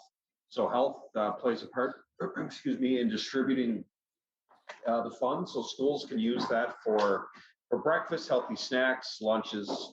So that's at their discretion to do it. I know that's the snacks are provided in some of the younger grades too as well. So I know just from my own experience, just with families in the community, that money's been used for various through various points of the day. So there's that side of it. During the pandemic, we actually added additional funds to that program, which was 500,000, which during the shutdown of school, we actually were still supporting families with food. We were delivering food in some cases to families across the province to ensure that the kids were still receiving that support, even though schools were closed. And you know, we're looking at it is part of my mandate letter, so I'm actually excited about it. I think there's an opportunity for us to use more local food within our schools to support local entrepreneurs across the province. So that's going to be one of the things that I'm going to be looking at as part of my mandate. The honorable member. Thank you. Well, I hope that the department will reach out to some of the great local leaders that have really pioneered school food programs. I know both in the Valley and on the South Shore, there's been great initiatives. I think at least one of which was kind of sidelined during COVID. So just to clarify, does the department have staff to support the delivery of school food programs? Minister.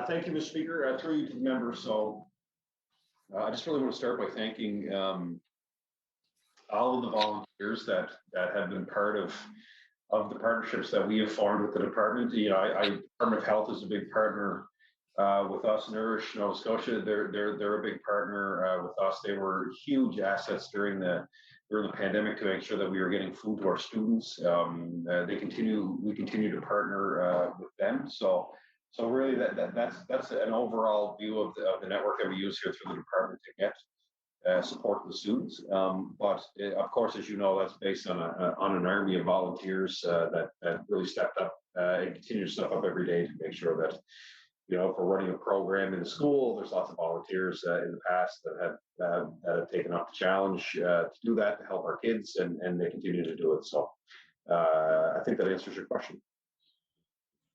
Member? I'm wanting to scroll back through that answer to see if it answered my question about whether there were staff. You talked about Nourish. You talked about maybe you did. So I'm just going to move on to my next question. How many schools in Nova Scotia have food banks? And how are they supported by the government? Do they rely mostly on charitable donations to operate? And does the department have any data on the number of students who access school food banks? Minister?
Okay, thank you. I have some statistics from the education standpoint. I don't have the statistics around how many students will be accessing food banks, but I can tell you that 6.3 in last year, 2019-2020, 6.3 million breakfasts were served in the system to students, and we offer it everywhere. So it's just so we're not singling anybody out. It's available to everyone. So 6.3 million breakfasts. 94% of our schools are offering a breakfast program, and 91% of those are operating 5 days a week. So that's from our statistics of the programs that we offer within the schools to our students. Now, as you know, and all of our members would know, there are some amazing organizations that also provide food options for our students. There's I look at the Whittier Boys and Girls Club as one of them, where they receive funding from various departments where they're providing meals throughout the day to students. There's some great organizations. I use Cape Breton as an example because that's where I'm from, in Ingles Bay too as well. The food bank there, and they're supporting students as well. So there are a number of departments that are involved with funding, but particularly with the Department of Education, Early Childhood Development. Those numbers are probably the strongest numbers I can tell you right now. So 6.3 million meals is a significant number, but it's a number that we're going to continue to support and most likely grow as we look at other options to support students. The honorable member. Thank you for that information. I want to move on to inclusion. The government business plan says, quote, "We will continue to implement the recommendations from the Commission on Inclusive Education to create an education system for all students." This year, there is another $15 million allocated for implementing recommendations from the Commission. However, we still have not seen any plan for how the government is addressing the findings of the Commission. Can the Minister identify the specific recommendations that the department will be addressing with this budget? The Honorable Minister.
Thank you, Mr. Speaker. Through you to the member. So there are a number of investments that that we're making based on the conversations that we had around the report, but also the feedback we're receiving from educators across the province, from our healthcare partners with the IWK and the Department of Health, with stakeholders within the community that look at issues of racism and discrimination.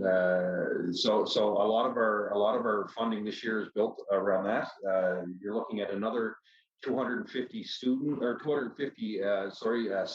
that are going to be hired within this budget. That takes the total to over 600 staff within the system. That includes speech language support, that includes autism support, that includes school psychologists, that includes student counselors, that includes the work we're doing around anti-racism, anti-discrimination, supporting new curriculum in the classroom, but also supporting modules for our staff to ensure that they have all the supports that they need. So this is all part of the work that was done with the report, but again, also with the feedback and the support we were receiving from the community at large. Member? Thank you. One specific recommendation from the Commission's Students First report was to replace the 2012 Developing and Implementing Programming for Students with Autism Spectrum Disorder resource document with updated provincial guidelines that reflect the new model of inclusive education and multi-tiered supports as part of a new provincial autism strategy. Will this be part of the work on inclusive education done within this budget? Minister?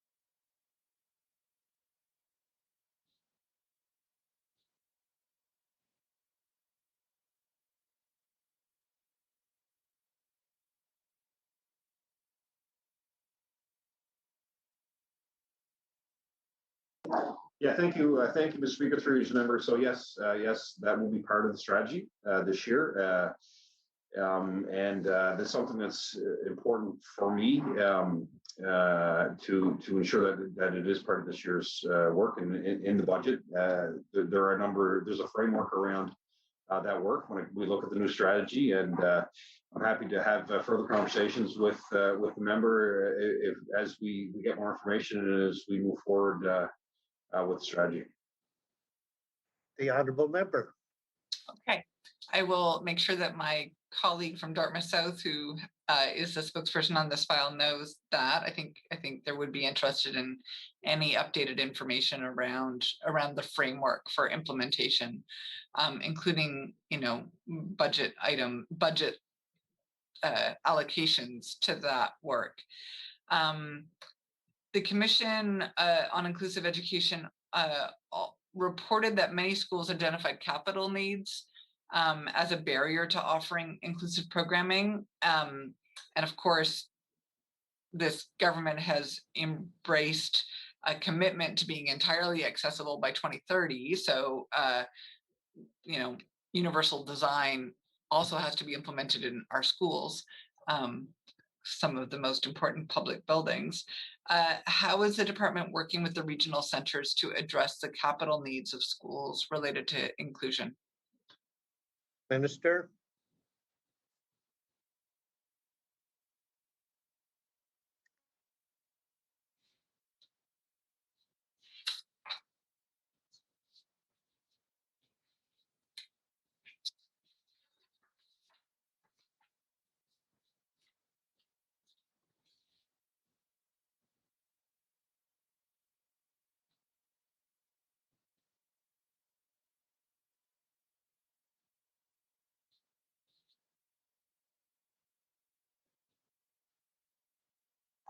Thank you, Mr. Speaker, through each member. So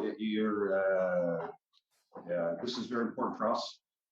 You're absolutely right. As a government, we made a commitment to be fully accessible by 2030. Of course, with all of our new school builds, that is a major part of the design. Understanding that we have older infrastructure, the regional centers will come forward with their priorities. We also there's a built-in committee that we're involved with the regional centers that look at what we need to do to ensure accessibility issues are addressed within our infrastructure. So that work is ongoing. That's ongoing all of the time. So and of course, as a government and any government that comes after us, those investments are going to have to be there to help support those schools. The honorable member. Are you able to provide a breakdown at all of how much has been spent on capital needs related to inclusion to date?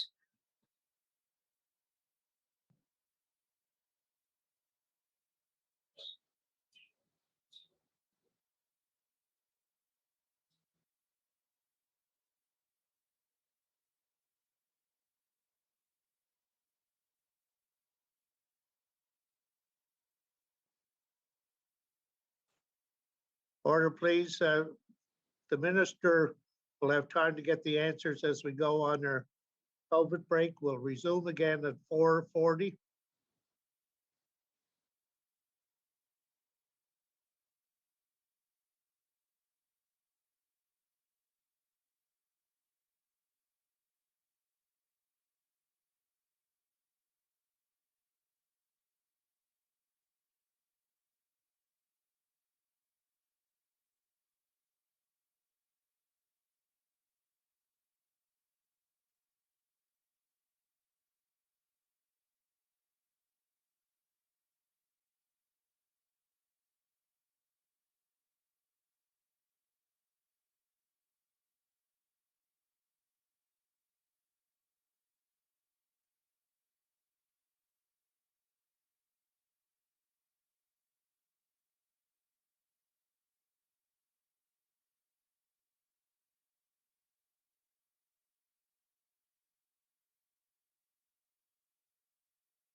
Committee on Supply resumes.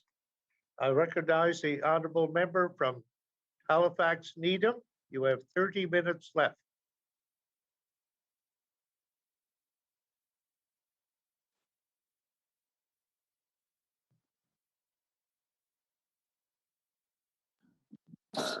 Sorry. Click the right buttons. Oh, and it looks like my colleague from Dartmouth South has just resumed. Do you want to pick it up? We're just coming back from the break. Mr. Chair, I just want to, the member had a question regarding infrastructure around our plan for the 2030 accessibility legislation. So I'm trying to track down a number for her. I would have an overall number of that we would have to pull together in regards to the money we're spending on new school builds, the money that we've spent on renovations. That may be more of a global number overall, but the number that I think she's looking for would be kind of embedded within that number. So it would take some time to pull that together, but I'm going to try my best to see what we can provide to you after these proceedings. I just don't have it in front of me right now. Okay. So I just want to follow up on that. That was a question for the break. Yeah. The member for Halifax Needham. I will turn over the time again to our spokesperson on education, the member for Dartmouth South. I recognize the honorable member for Dartmouth South. Thank you, Mr. Chair. And before I jump back into what the minister was discussing with my colleague, I want to go back to something that we were discussing last night when I asked the minister about recent Stats Canada data that showed that the number of children in childcare under 6 had decreased in Nova Scotia from 61% back down to 55%. I believe the minister said he would look into that tonight and be able to address last night and be able to address that today. Is there any progress on that question? The honorable minister.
Thank you, Mr. Speaker. I do have some information for the member from our conversation from last night. So what I can say is that the results in Nova Scotia, the decrease that she talks about, is consistent really right across the board in provinces across the country. From the data we've been receiving from centres, it is consistent.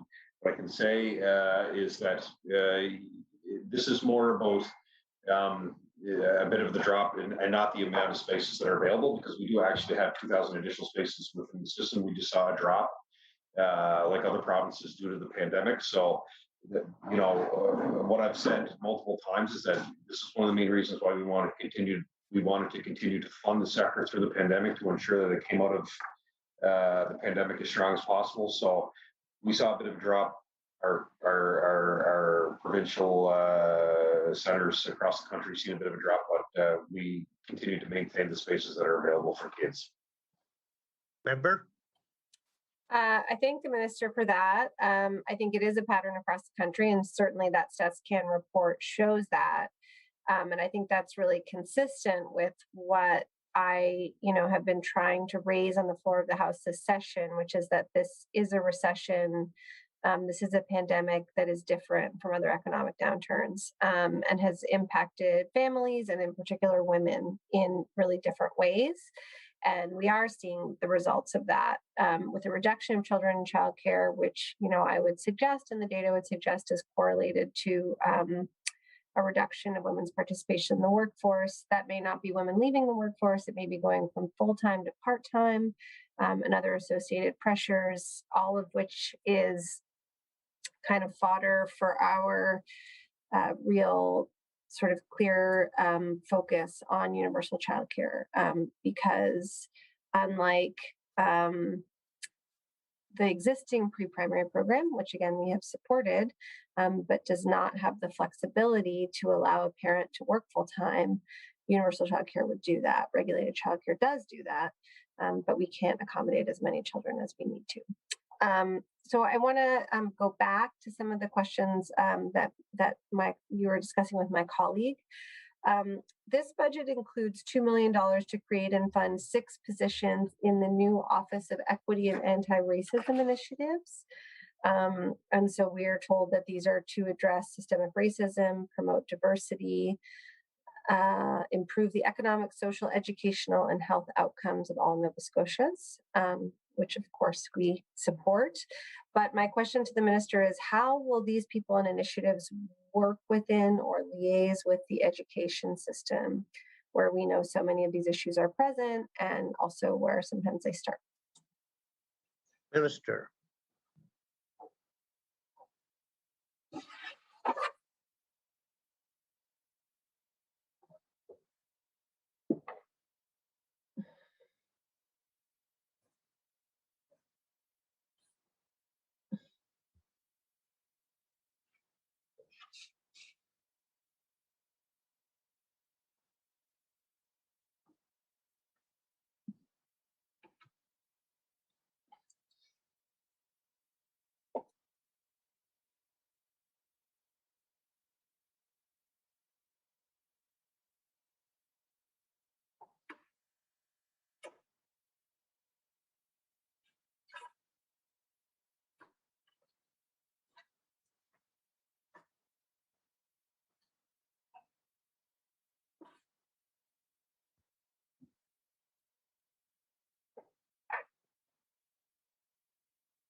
Thank you, Mr. Speaker. Through you to the member, a very important question. We've already been engaged with the new department because there are a number of initiatives that we're involved with in education that they will also play a role in. That of course includes our curriculum for our students, ensuring that we're supporting and expanding the curriculum for students to ensure that is culturally responsive to their needs. Also designing new leadership modules within our staff and provide the support to them as they enter the classroom and teach our students. So there's some pretty significant investments that we're making from the inclusive education piece, but also partnering with the new department that our deputies already been engaged in, and that I'll be engaged in with the minister. The honorable member. Thank the minister for that answer. The Black Learners Advisory Committee report was published in 1994, and we've raised this in the House several times. That was a long time ago, but that report, which was a real kind of landmark in our education system, documented the achievement gap which exists for African Nova Scotian and Indigenous students. This was echoed in the Glazed report, which came decades later. And both of these reports, it also was echoed in the report on inclusive education. These last reports made recommendations that were made in the Black report. So recommendations that were made 25 years ago, 26 years ago, that just never happened. Count us in. The government's action plan for DPAD, the Decade for People of African Descent, includes an action to, quote, continue research on student achievement and the achievement gap that targets specific strategies, actions, and supports for enhancing the academic success, scholarship, and well-being of African Nova Scotian students. I know we had staff presenting in committee on some progress that they made a few months ago. I know that there is work being undertaken in the department, and yet report after report, examination after examination identifies these same persistent challenges. And I'm wondering if the minister can comment on why we haven't seen more progress in this work. The Minister of Education and Early Childhood Development.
Thank you, Mr. Speaker. Through you to the members, so there's a number of things that I want to highlight in supporting our students who have self-identified as African Nova Scotian students or Mi'kmaq and Indigenous heritage students. So I mentioned this last night. We have just about 7,800 students in the system that identify as African Nova Scotian descent. And approximately 6,800 that identify as Mi'kmaq or of Indigenous descent. So in the department here, we actually have two executive directors now that are specifically responsible for the work that we're doing to support those students. We've now really pulled out the data to ensure that we can track each student within the system that has identified, so we can ensure that the supports are there within the regional centers and within the schools to support those students. So those are some of the steps that we've recently taken. This is the first time we've really pulled that data out from the overall student body within the province to ensure that we're tracking per student to ensure that we're doing whatever we can to support the needs of those students. Member for Dartmouth South. I'm glad to hear that data collection has improved. I have to say I'm somewhat dismayed to hear that this began, in the last couple of years, again, after having heard these like very concrete recommendations for a long time right now. One of the recommendations in the Glazed report aside from abolishing school boards, was also the need for a coordinated workforce strategy. And so not just within the department, and I've met those executive directors and have a lot of respect for the work that they're doing, but on the ground. So to identify, recruit, retain teachers, specialists, EPAs, in communities that need them, with attention paid to increasing diversity in teaching and educational leadership programs, so that those communities see themselves reflected in the staff in their schools. And particularly in African Nova Scotian and Mi'kmaq communities, and particularly targeting those communities for workforce programs. Can the minister speak to any actions that the department has taken on this? I know you spoke a little bit about an ECE cohort, but right now I'm more interested in P through 12. Minister?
Thank you, Mr. Speaker, and I thank the member for the question. So I want to provide an example of some of the targeted work we're doing through the Buddy Days, to which we fund $1.1 million to that. So one of the initiatives that we had through there was we did a cohort of guidance counselors of African Nova Scotian descent. So there was, I don't have the exact number in front of me, but I'm going to say we were in the 20 range when it came to folks that went through that cohort. So where we provided support and tuition support to those residents to go through that program. So that would be one of the examples of some of the targeted support that we do. But of course, we're always working with our regional centers, with the CSAP in regards to diversity in the workforce, ensuring that we're constantly evolving with our policies and our hiring procedures. And we do that within the department here too as well. So that work is always ongoing. But I think the Buddy Day Institute and that cohort of guidance counselors was probably a good example of what the member was looking for. So the work that we're doing. I thank the minister for that answer. I mean, I hope that there are more specific. I mean, the minister references that as an example. If there are more examples, I'd love if the department could share that with us at this time or later. But for the last 10 minutes of our time right now, I'm going to pass it back to my colleague for Halifax Needham. I recognize the member for Halifax Needham. Thank you. Can the minister share if the department conducts regular gender-based analysis of policies, programs, and spending? Minister?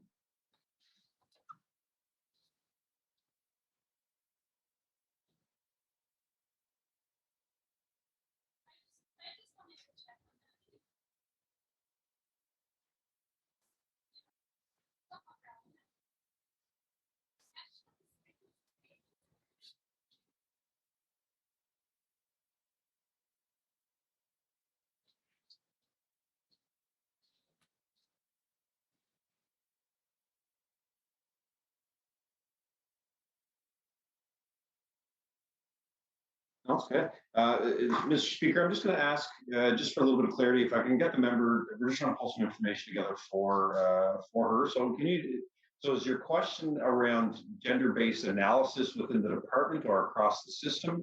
I just want to, if she could just ask her question again, that would be great. Member?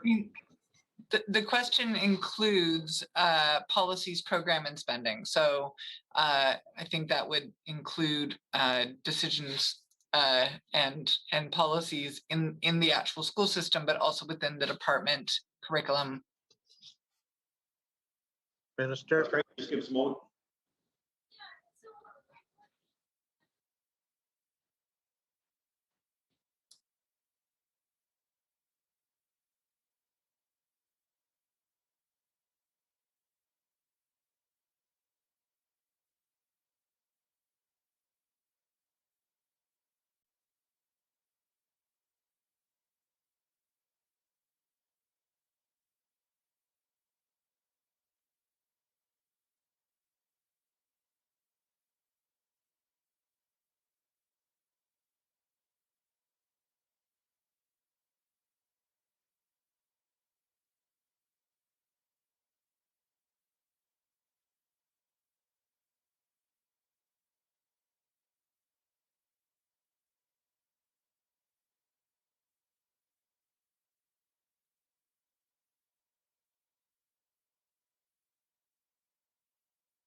Thank you, Speaker, through you to the members. So I guess to try to answer the question, it's really a lens that we put on all of the work that we do, whether it's at the department level or it's at our school level. So through the funding that we provide through inclusive education, I go to the Schools Plus program where really if we leave that leadership to the local level, because not every situation is going to be the same.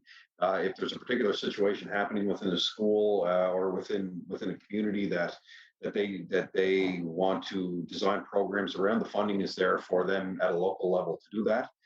So I think that's important. Important piece of the answer to the member's question is that we always have that lens on everything that we do. So it's hard to put a specific number on that, just because we do it every day. And the funding that we provide through inclusive education, whether it's through Schools Plus, the Youth Project is another example of some of the initiatives they may want to do around equality in regards to gender. We support that fully.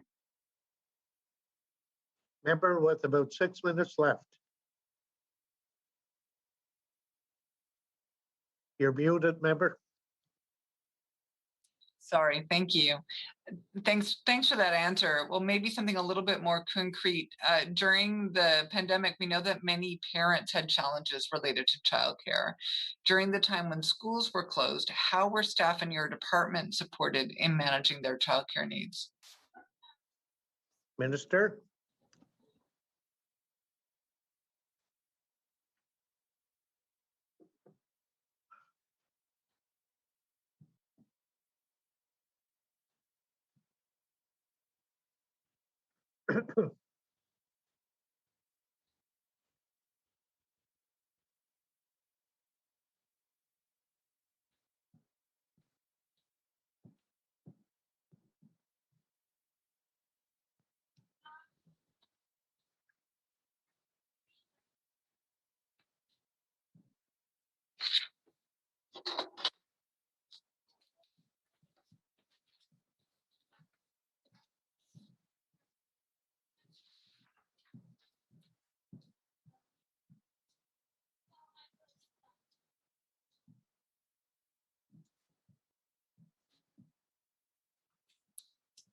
Thank you, Mr. Speaker. So to answer the member's question, so really the department throughout the pandemic never stopped working, particularly because this would be a department that would have such a huge impact on childcare within the province, our school system, working with our regional centers, ensuring that, the recommendations that are coming forward to support at-home learning during the closure. I guess I've been here for a month. I've had the opportunity to work with some of the staff just at a local level as an MLA, but I'm proud to be their minister, and I'm really proud to work with them. It's been a pretty amazing story to learn for me in the first month. So to get a little more specific about how the structure worked. Here, people were always in the office here supporting whatever facet of the system we needed to support. And we had a blended working schedule where people were here, people worked from home as well. As I said, the work really never stopped because this was one of the departments and the education community was really impacted by the COVID, and decisions had to be made quick to ensure that that when school closed, because nobody's ever dealt with this before. So, you're dealing with school closure. So you're dealing with the supports that not only come with the education side of it, but also the supports that students would have received, as I said earlier, working with Nurse from Scotia and other organizations to ensure that the programs, the food programs that students were receiving, they could still get them. So we would have played a part in that. And as school opened back up, ensuring that we were working with our regional centers to ensure that all the PPE was there, that all of the other supports were there to keep our schools open, and to ensure that we were providing all the supports to our educators who were in the classroom with our children, with all of our cleaning staff and our bus drivers and everybody involved. It was a stressful time. There's no question. We just, everybody was uprooted. And we needed to ensure that the confidence was in the system to keep schools open, and kudos and congratulations to everybody involved within the system that kept our schools open. And a big part of that were the wonderful people that work in this department that I now have the privilege to work with on a daily basis. So we will continue to adjust as we adjust through the pandemic. And now our focus is the safety and well-being of our students and our staff, and to keep them in the classrooms. We're on the home stretch now of the school year. We're starting to have conversations around what the end of the year looks like. It's an important time of year for our grade 12 students and their families. So a bit of our focus shifts there, but I'm really proud of being the minister of the survivor, and I'm really proud of the staff. Member, just a little over a minute and a half. Okay, I didn't hear anything there around supporting staff in managing their childcare needs, and though I appreciate the remarks and certainly the work that the department did was very important during this whole period. Maybe I'll go to a last question. Just maybe. Yeah, I'll go to a last question. What greenhouse gas emission analysis has been done on your department's programming, and can it be tabled? Minister?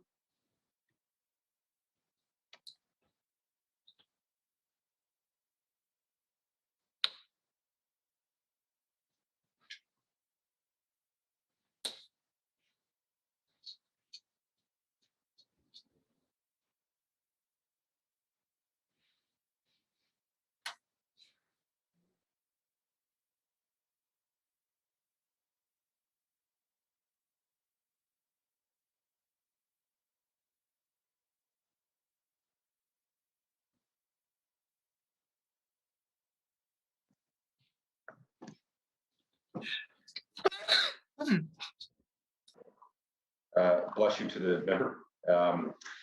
So in regards to your question, TIR would really be the kind of the lead on the analysis. If you're looking for specifically on our operational side of our GHG, I don't know if your question was in regards to our curriculum side of things and what I'm trying to implement in the classrooms and some of the training and opportunities I want to do for our students. I think your question is around what we're looking at from a greenhouse gas emission perspective. Order, please.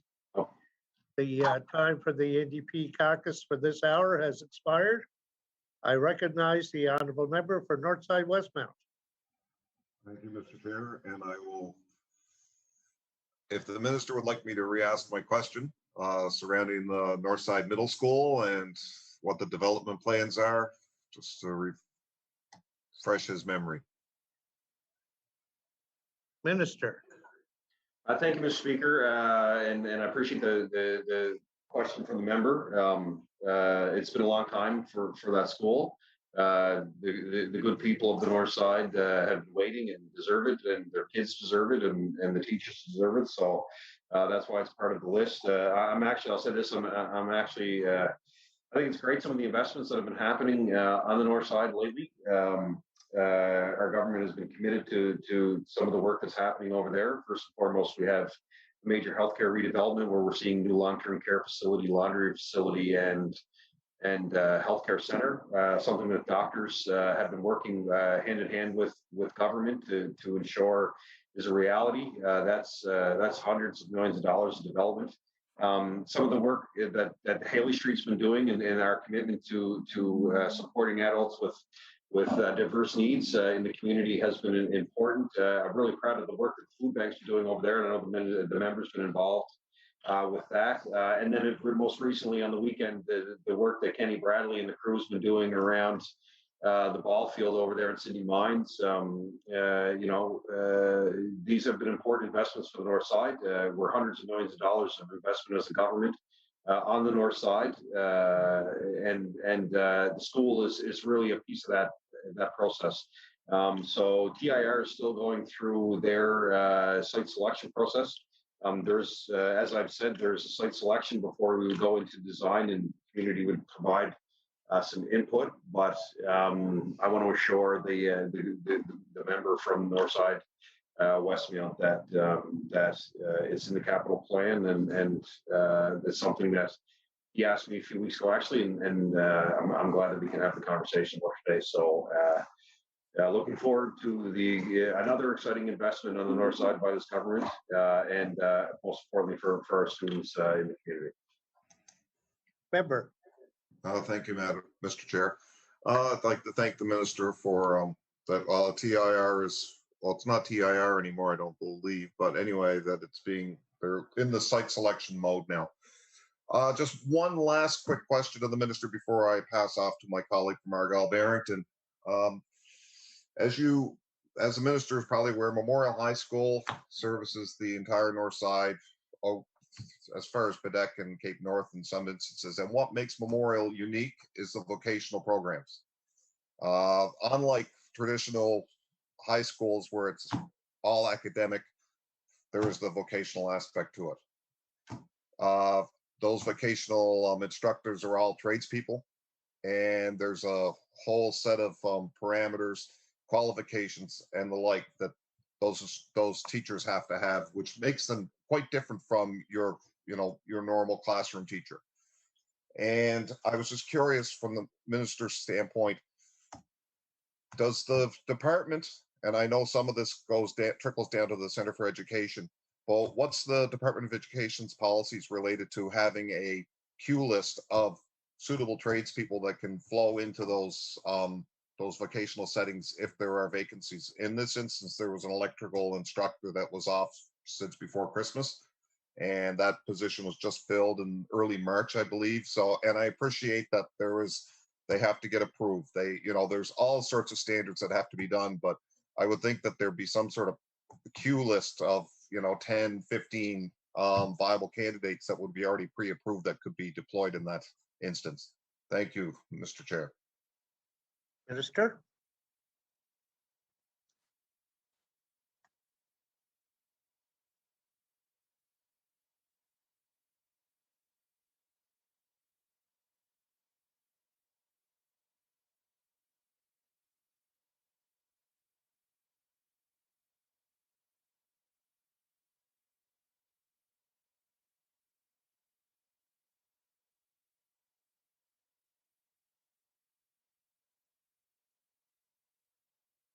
Thank you, Mr. Speaker. Through you to the member. So we, he's right that the center ultimately does the hire.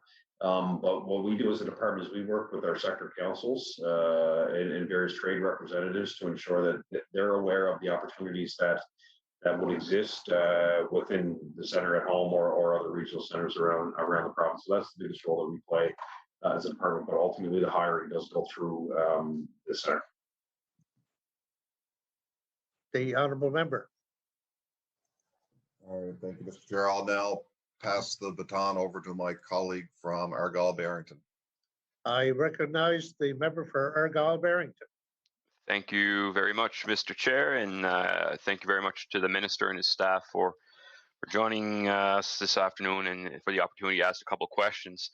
I do want to recognize some of the education projects that are taking place in beautiful Argyle-Barrington. One's the Skill Trade Center at École Secondaire de Panaba, just not too far behind me, and then as well as École Wedgeport, the new elementary school that's been long awaited for years now, and site's being cleared, and hopefully no hiccups for a 2022 opening, and look forward to support. I continue to support the community with their endeavors to see the construction of a community center as well as part of that build.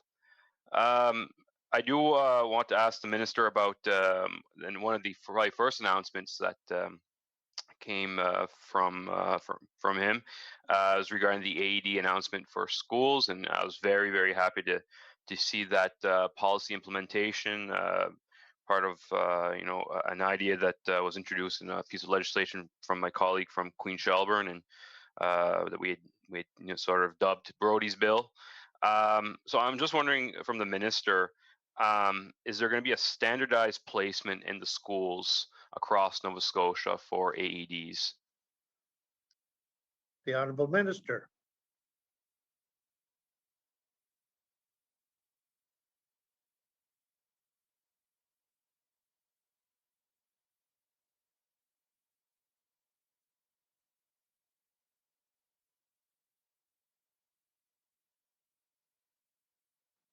Thank you, Mr. Speaker. Just a couple comments before I answer the member's question. Yeah, we talked a bit about the schools in my time as energy, because I know there was some talk around energy efficiency. I think it's great for his community. Again, it shows that government we're doing our very best to spend resources in the communities that need them. As communities have come forward with projects, regardless of where they were, we're investing really billions of dollars in infrastructure. Part of that is our schools, so it's important for his community as well. In regards to the AEDs, yeah, it was one of those things for me that was important. I appreciate the work that the member did before he became a politician, so I fully understand how important he sees the installation of these within our schools. This gives us another network of these in communities. But particularly to his question around is there a place, particularly within the schools, we've recommended to the schools that they place them close to gymnasiums within the buildings. Some of the schools already have them close to the gymnasium, so I think there was approximately 70 schools that had these before I made the decision to put them in every school. But we've recommended to them to put them next to or close as possible to gymnasiums. Member. Thank you, Mr. Chair, and I appreciate the minister's response. I guess to follow up on that, it's certainly obviously a matter that's of significant importance due to my prior professional background, and then even as beyond working as a paramedic, but being on the provincial advisory committee for AEDs as well. So I'm just wondering, what's the timeline for completion for the installs of these AEDs? Minister.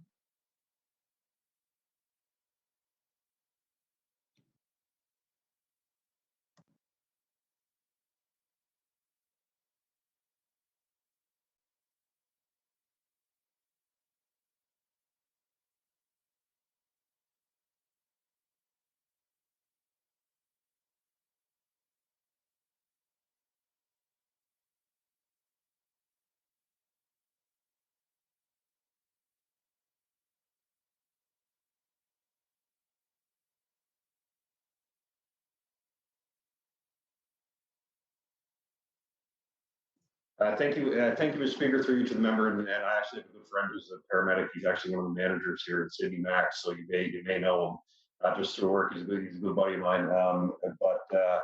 So just on the question of AEDs, so we have started receiving the devices. The target is September, but I'm pretty confident that we're going to get that work done sooner. Our target is to have them installed in every school for September. The honorable member. Thank you, Mr. Chair, and I do know, in fact, know Max very well. So it's great that we share a mutual friend there.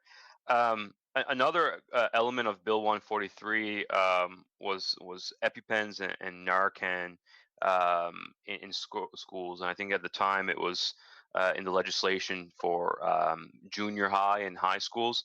I've heard other colleagues discuss about unfortunate drug use in our schools. So that's, with the Narcan lens, with the EpiPen lens, although individuals may not have a known allergic reaction, they can happen very frequently, and we know that when we appreciate the safety of our students. So just wondering if that's been something that's been discussed or considered with maybe the Department of Health and Wellness, and to see where that sort of that idea lays. The honorable minister.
Thank you, Mr. Speaker. So there's a couple pieces that the member that I actually want to continue to have the conversation with him on after this, just because there's a couple of decisions that still need to be made on how we proceed on a few pieces of this. I can say that that we have a really strong relationship with public health that is engaged with our regional centers and our schools as issues arise. That work is happening daily. We also have nurses specific to our regional centers that are also engaged in these conversations. So there's a number of stakeholders that are involved with it. But I'll say that work is ongoing every day, and there's two decisions that are left to be made on how we proceed on a couple of pieces of this question. The member for Argyle Barrington. Thank you very much, Mr. Chair, and I'll join the long list of after or off the record conversations that we'll have with the minister. One last question that's sort of in the realm of my critic portfolio, and I did ask the Honourable Minister of Health and Wellness during my time with him, and it's in regard to one of the recommendations in the Fitch and Associates report. It's on page 46, and I quote, implement robust CPR and basic first aid programs in schools as a requirement for graduation, end quote. Just looking, the minister wasn't too familiar exactly with that recommendation. I understand that it is one of the recommendations being implemented by government. So just wondering, how is this going to be incorporated into the curriculum? Is it going to be, not just, let's say, June 1st of grade 12 and you get it and then you're part of your requirements for graduation, but is it going to be, continuous through junior and senior high? And also, how long is it going to take to implement this change? Very important change, may I add. The Minister of Education and Early Childhood Development.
Thank you, Mr. Speaker. Through you to the member. So it's actually in the curriculum now in certain courses that students would take, whether it's through, one of the examples would be cooperative education, where we'd be looking at aspects of health and safety and, of course, CPR and whatnot. So it actually exists within the curriculum now.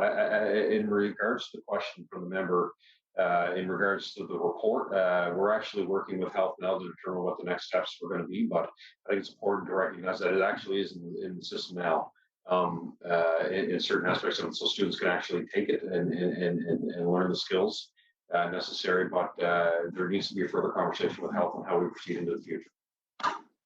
Member? Thank you very much, Mr. Chair, and through you to the minister. I'm glad to hear that's part of the curriculum. I guess just reading the recommendation as it is, it sounds like it's almost a broadened requirement that would be mandatory for all students, but we can continue that discussion later on. I do have two more questions, very sort of on the same lines as my colleagues had asked before. So it must be widespread issues. One on the first one on water. Back when the report was released, there was 397 analysis tests done in Argyle-Barrington schools.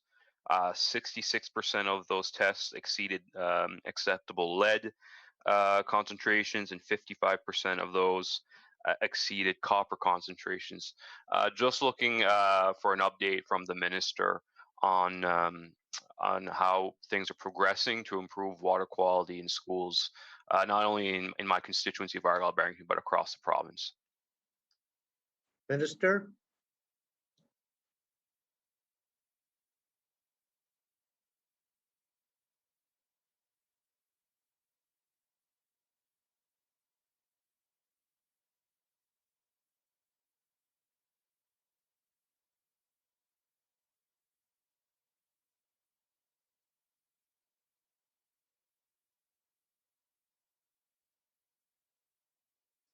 Thank you, Mr. Speaker. Through you to the member, I don't want to sound too repetitive when I say this because it's important to his constituents and the schools across the province.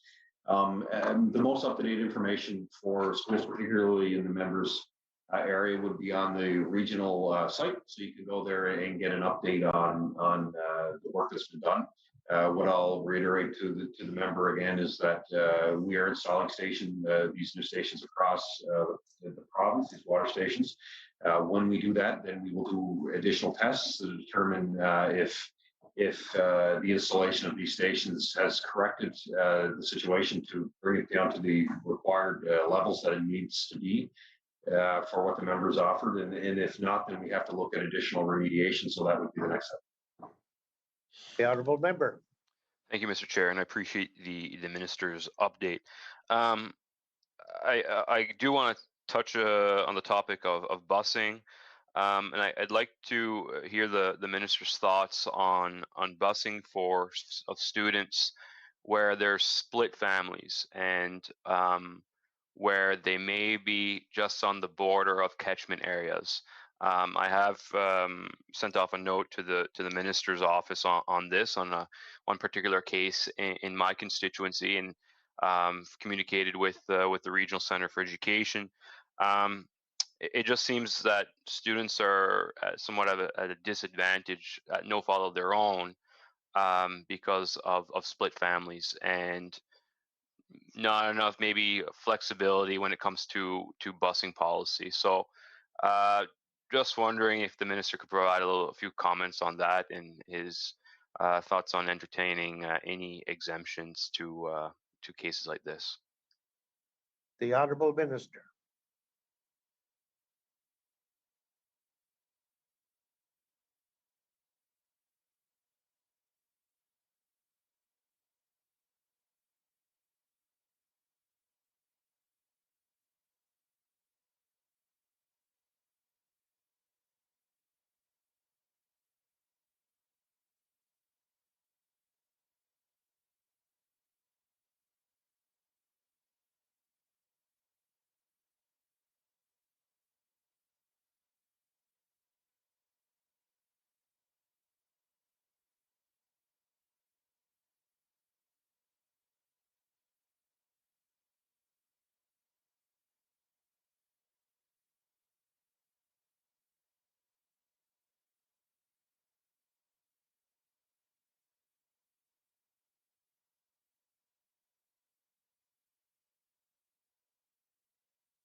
So thank you, Mr. Speaker, and I appreciate the question. Remember, this is a question that comes up frequently since I've taken over this role.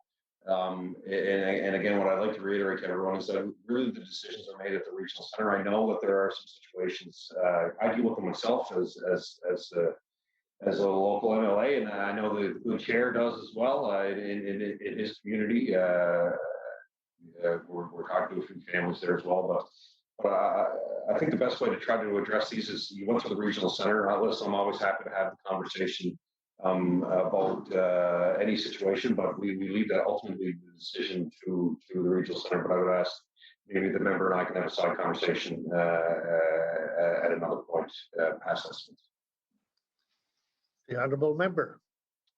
Thank you very much, Mr. Chair, and I appreciate the minister's offer for future conversation. So I guess we'll have lots to discuss on the phone at a later date. So with that wraps up my few moments of questions, and I'll pass it off to my colleague from Dartmouth East. Right? I think I got it. My bearing is correct. The beast from Dartmouth East. I recognize the member from Dartmouth East.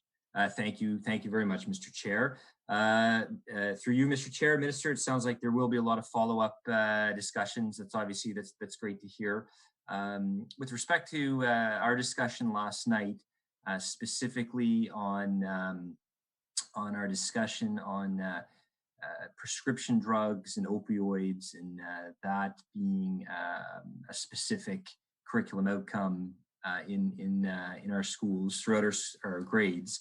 I sent a note, I sent an email to your office, and I copied Dale Gelada, the mother of Olivia Gelada, so your staff has that, and obviously, Minister, if you could have that meeting with her, it would be greatly appreciated. She's a wonderful advocate, and I think you'll both have a lot to gain through that. So thank you for that commitment.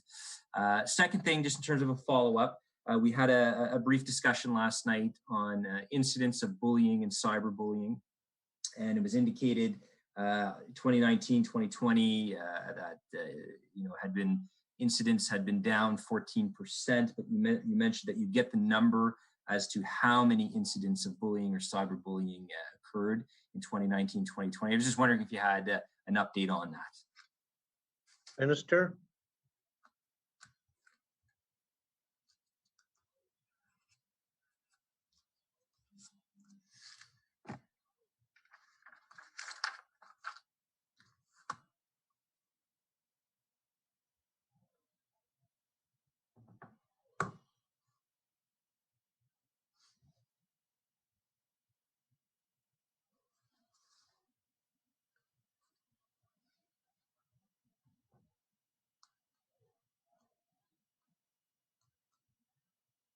Mr. Chair, how much time left do I have?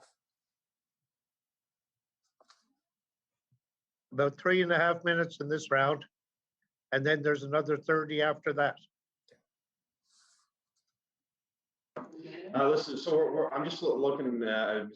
Speaker, sorry, recognize you first through you to the members. So I just have staff looking for the numbers. So I know you have 3.5 minutes left to the MLA. So if you want to ask me something else while staff is trying to track it down, we're happy to try to answer 2 questions at once. Yeah, no, I appreciate that. Sorry, Mr. Chair, go ahead. Yes, and Minister, we're getting feedback from your sound again this time. So the member for Dartmouth East. Thank you, Mr. Chair. Okay, appreciate that, Minister. A number of the questions I have will be sort of those quick snapper type of questions.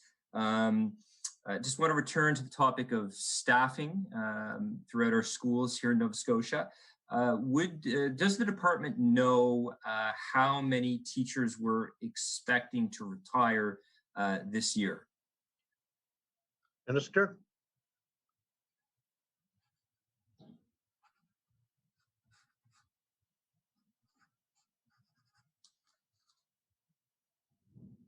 Thank you, Mr. Speaker. So thank you very much for the question. So really, they track that regionally, but I could say on average, annually, it's usually around 250 to 300. Member for Dartmouth East. And thank you, Mr. Chair. And do we expect there'll be an increase in retirements this year? Certainly within the context of COVID, I have no doubt the minister knows how challenging this has been. I think this is a question that needs to be asked. Do we expect that this year will perhaps move along some retirements faster than we expected, given the challenges in our classrooms this year? Minister? Thank you, Mr. Speaker, through you to the member. So I don't know if that's going to change because of the pandemic. I think I always take this opportunity, especially now as our minister, and I do at home as a local MLA, to thank our teachers who have been so amazing through the pandemic to ensure that they're doing their part to keep our kids in school, and it hasn't been an easy time for them. It's been a huge period of transition. So I can appreciate where the member is going with his question, because we've really had to adjust quickly to a closure, to online learning, to at home learning, and then of course open back up under the protocols of public health, and through it all, teachers have excelled, and based on their ability to teach our kids, but ultimately on a foundation of love and compassion for our kids and for the community. So I really want to thank teachers for that. I've had so many conversations across the province with so many amazing educators who that just, they love our children, and they want to be there for them, and they work for them in a time for children and families that was so unpredictable. That was an unprecedented time in history of not only this province but the world. So To the member's question, I don't know if it's hard to say right now whether the pandemic will increase that average of 250 to 300, but I think March break, yeah, we knew how. Order, please. Sorry to interrupt, but we have reached the time for a COVID break. So we'll take 15 minutes and return at 5:55.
back to the PC caucus and the member for Dartmouth East.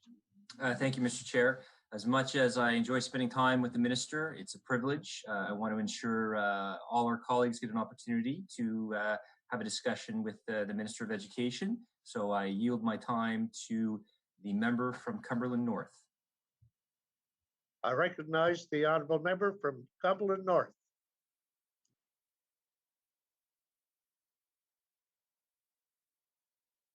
The member for Cumberland North.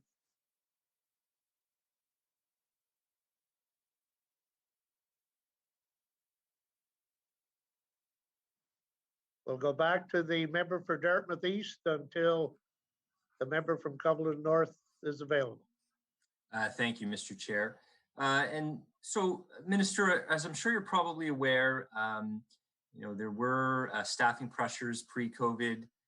There's staffing pressures now. We have in our schools in Nova Scotia, I guess what you would classify as unqualified, those without BEDs. And certainly, I understand, they play a very important role. And certainly it's, I have no doubt it's a great learning experience for them to be a classroom teacher. And just for the record, this isn't something that I'm necessarily opposed to. As a matter of fact, I started my teaching career in the province of Ontario as an unqualified on a long-term occasional contract in that province. So I understand the function and certainly the issues that they're addressing in terms of the pressures on staffing. My question is this: does the department track how many unqualifieds that we have in the classroom? And when I say that, those without a Bachelor of Education. The Honourable Minister of Education and Early Childhood Development.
Thank you, Mr. Speaker. Sorry for the delay. To the member, just trying to pull some information together. So this year it was a little bit higher this year. I'm trying to figure out what we would do on an average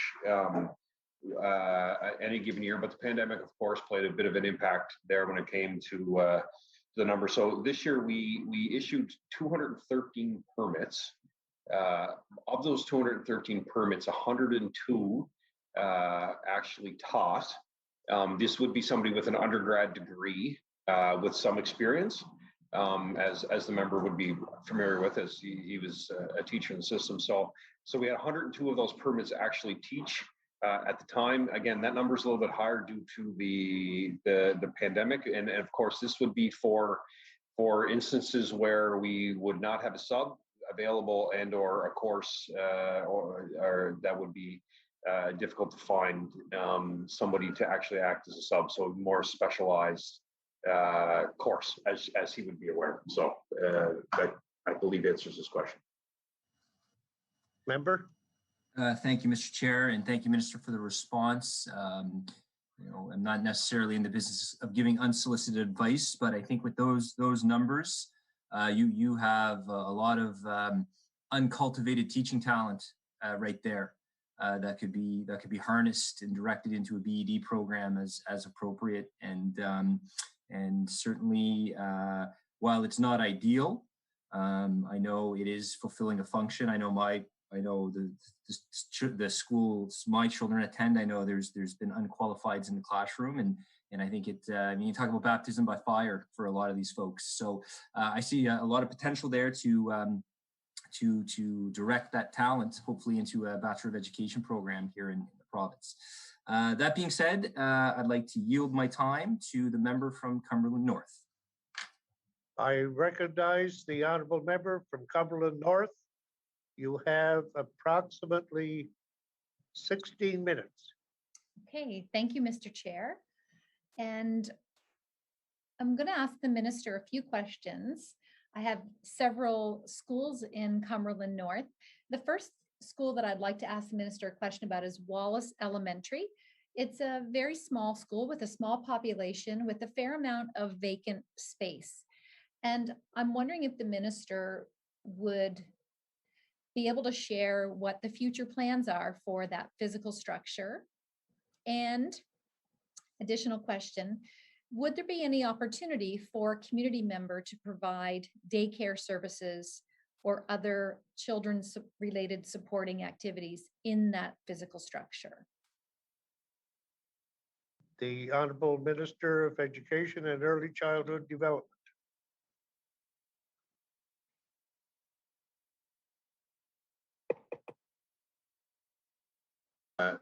Thank you, Mr. Speaker, and it's great to talk to the member. I always recall my time in municipal affairs when we went on tour, where I had an opportunity to be in her community, and everybody was really wonderful at the time. And I think you were away doing some work at the time when I was there. I think you were in another part of the community, but you live in a beautiful spot, and I got a lot of respect for your local council and the hospitality that they showed when I was there. So when just in regards to so you have two questions there. So Wallace, so there is the center really makes the determination on what the future holds for the school. Of course, I can have them reach out to you to have that conversation. In regards to your second question, in regards to whether or not there could be some other kind of childcare services, I don't know if there's a plan particularly for that school. But it has happened in other jurisdictions across the province. So again, I think that would be something that you may want to talk to the regional center about. I have staff here. They're actually going to reach out on your behalf just to let them know that you asked the question to me, and we'll make sure that they follow up. But it has been done in other schools. The honorable member. Thank you, Mr. Chair, and thank you, Minister. The next two schools in Cumberland North are in Pugwash. So we have PDHS, Pugwash District High School, and Cyrus Eaton Elementary School. Cyrus Eaton is starting to show its age, and I'm wondering if the minister can share if it would be on a long-term plan for replacement. The honorable minister.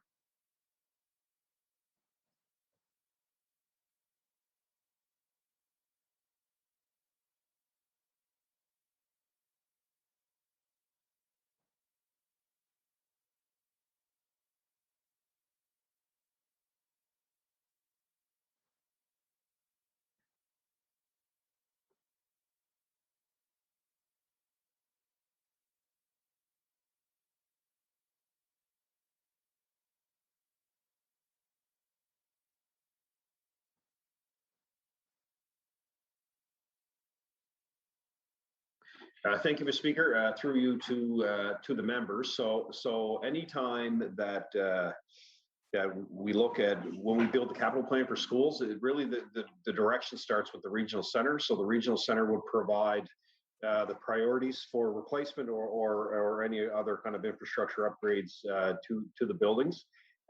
So we take all of that information from the center. So there's representatives from the regional center, from Department of Ed, from TIR that would go through those lists of priorities. So I'm not sure specifically if the center has put that school on their list of priorities, but that may be a conversation you want to have with them. That would be the first really foundational piece of trying to get a school on the system for capital replacement. The member for Cumberland North. Thank you, Mr. Chair. And thank you, Minister. I was able to see the plan for New Waterford, and it's a very exciting project there through the health redevelopment plan. And I just want to share with the Minister, their Cyrus Eaton Elementary School is going to need to be replaced at some point in the future, near future, as well as in the Department of Health, the East Cumberland Lodge, which is one of our long-term care facilities, is going to need to be replaced as well. And I just wanted to plant that seed that there may be an opportunity for something similar to what we're seeing being planned in New Waterford. And also in relation to that, so between Cyrus Eaton physically and East Cumberland Lodge is Pugwash District High School, and adjacent to that is where the new Pugwash Hospital is being built.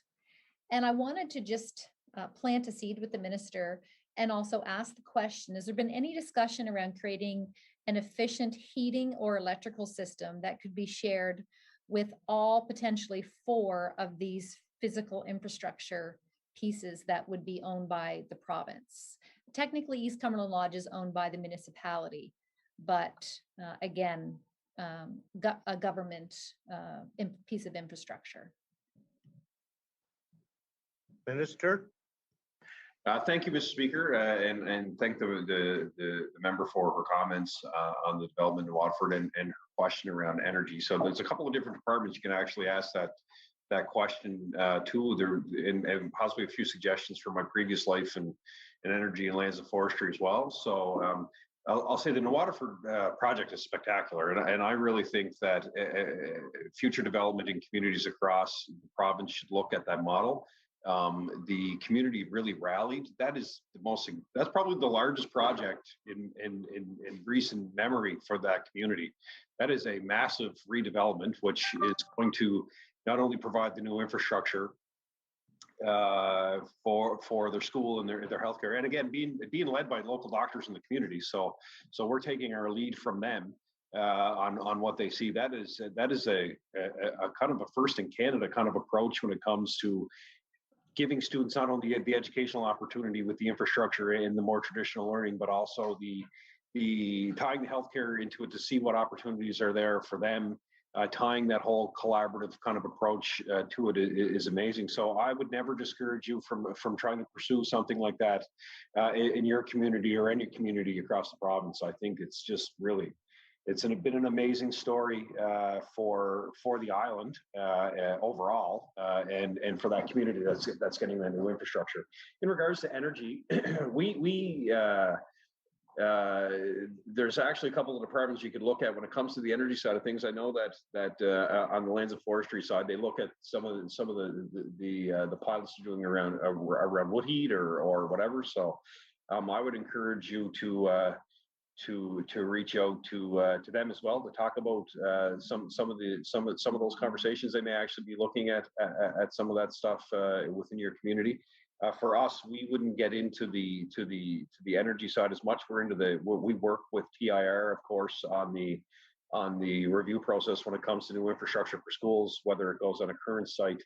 And of course, as I've explained a few times through estimates, there's a process we go through, whether it stays on a current site or if it goes to another site, bringing the community into the conversation. So I guess to try to bring that all together into an answer to your question, I would advise you to talk to a few different departments on the energy side. I would hey, the staff at both departments are fantastic.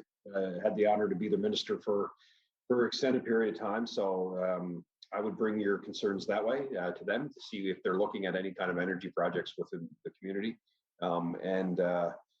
Again, really, my answer to your question on what you want to do for the future of your own community, I would never deter anybody from looking at ways that we can expand from the traditional learning opportunities that we have for students. It's a huge success. It's going to be a huge success for that community. Member with about 7.5 minutes left. Thank you, Mr. Chair, and thank you, Minister. It looks like the Department of Infrastructure are planning geothermal for the new hospital in Pugwash, and I guess they did look at wood heat, and they decided upon geothermal. But I do see a lot of future potential of working together with both our long-term care facility and knowing we're going to be needing a new physical structure for the elementary school at some time in the near future. So just wanted to bring that up. Then moving along, we have Northport Elementary School, which again is similar to Wallace in that the population has declined in that community and there's a lot of shared classrooms, but it's a beautiful small community school and very important to the community of Pugwash. And I was just wondering if the minister was aware of any future plans that may change the use of that structure, or is the department planning on continuing to have an elementary school in the community of Northport? The Honorable Minister.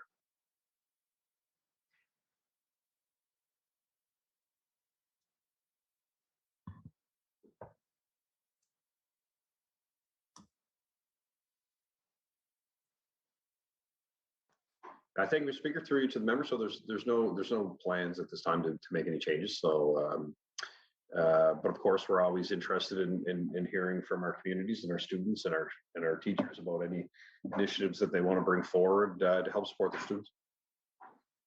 Member. Thank you, Mr. Chair. And then moving along into the town of Amherst, we have incredible school infrastructure in our town of Amherst, and you may be aware of that. And we certainly I shouldn't use the word you. We certainly welcome the minister to visit Cumberland North and Amherst in his capacity as Minister of Education and Early Childhood. Former MLA Ernest Phage played a big role in ensuring that we had new schools built in our area. So Spring Street Academy is fairly new, as well as Cumberland North Academy, as well as West Highlands. We have 3 very new elementary schools in the town of Amherst, and all capacity full. There's a lot of young people, a lot of children in the town of Amherst. And really, the only concerns that I hear from those schools is sometimes, Mr. Chair, is access to testing, like psychological testing, as well as services related and supports for speech therapy and supports for children with autism. And I'm sure it's probably similar to other parts of the province, but I'm wondering if the minister has any comments about if there's going to be any additional investment in the area for supports for these children in Cumberland North. The Honorable Minister.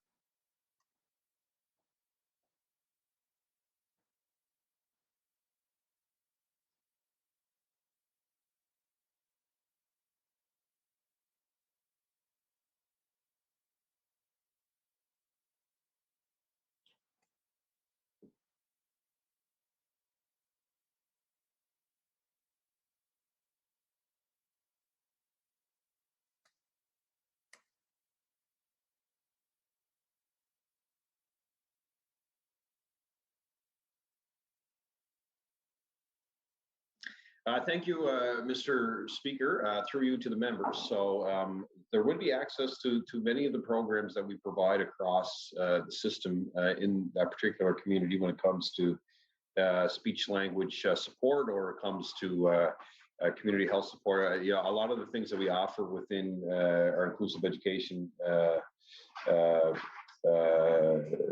supports that we provide for students. Again, we're investing another $15 million this year in inclusive education. That's going to bring our total to $60 million. We are hiring an additional 250 staff. With that, again, that's autism support, speech language support, and various other supports that we provide within that suite of inclusive education. So I would anticipate that additional supports will be going into the community. What I would advise the member, if you're hearing something that is consistent, that families or the school is saying is a gap, please bring it up with the center, because we're in constant contact with them. If there is a gap, we want to address it. Of course, if there's additional supports that are needed in that community, of course we want to address it, because we know that we provide consistent supports across the board. But every community is unique, every situation is unique, and we want to make sure that if there is something that we can do to help, that we can. So I would encourage, of course, I'm always here to have that conversation as well with any member of the House. But the process that we follow is that usually the centers will tell us what they need when it comes to resources. And if there is something, please reach out to the center to ensure that our staff is aware of it. The honourable member with under 2 minutes left.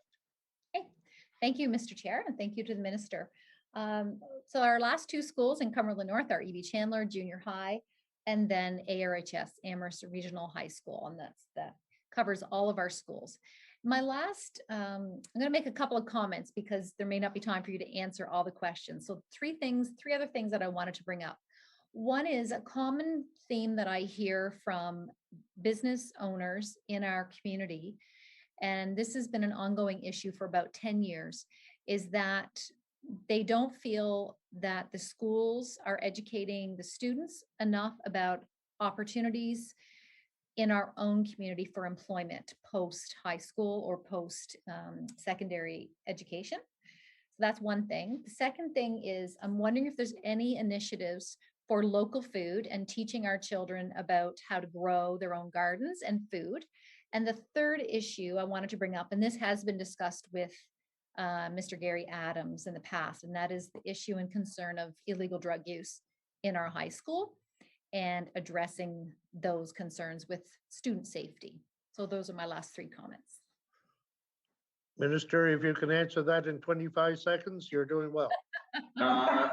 Hey, so I'm going to try. First on food, so that's part of my mandate. Part of my mandate is to support local food in our schools, but also give students the opportunity to learn more about local food produce. In regards to opportunities within communities, I think there's a huge opportunity, particularly in that member's community when it comes to renewable energy. I want to see expand our trades programs to give students the opportunity to learn more about that, not only in their curriculum. Order, please. I tried. The time for the PC caucus has expired. We'll now recognize the NDP caucus. The member for Dartmouth South, you have 25 minutes.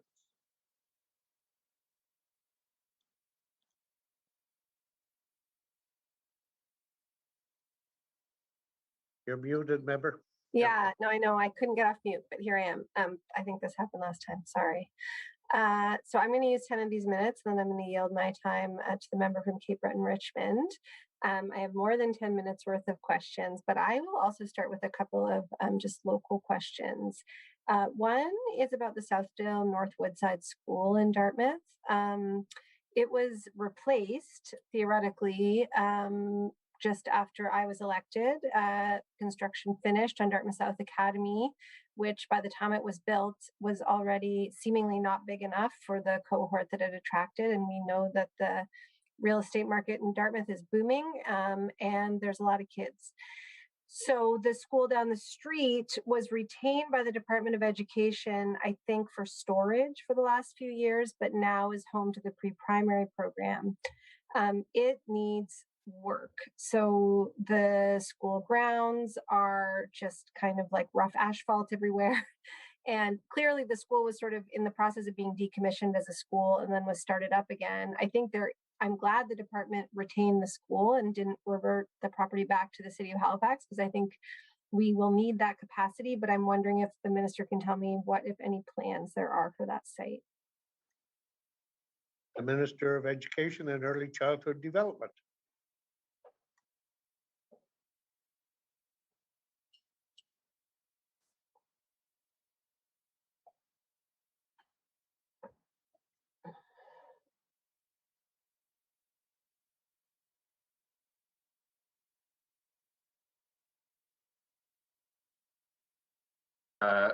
Thank you, Mr. Speaker, through you to the member. So I'm not aware of anything that's in front of me. I'm engaging here with staff to determine if there is anything. What we will commit to is we'll reach out to the regional center, let them know that you're asking questions, and we'll go from there. And then we'll That'd be see. great. Okay. Member? Thank you. That would be great. Any information you could provide would be terrific.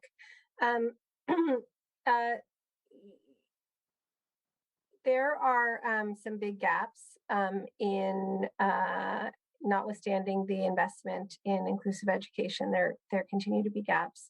I spoke to a teacher today, in fact, while my colleague was asking questions here, who burst into tears, describing the number of students she had who were experiencing significant mental health issues, and the caseload that guidance had.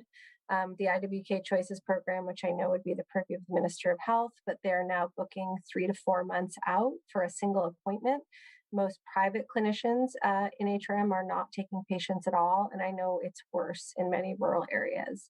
I'm wondering if the minister is paying attention to or has active plans for immediate and accessible mental health and just social emotional support for students who have been so resilient, but who are still continuing to struggle through this pandemic.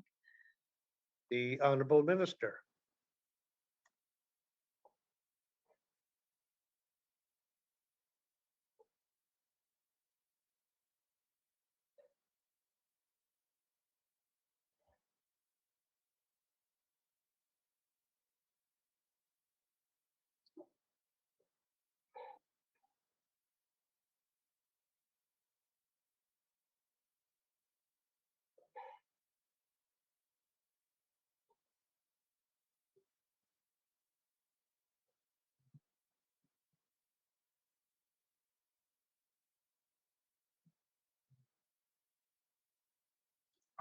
Thank you, Mr. Speaker. Through to the member, that's an excellent question. It's something, of course, that is something that is top of mind for me, and I'm sure top of mind for everybody. It's been really tough, on families and on kids.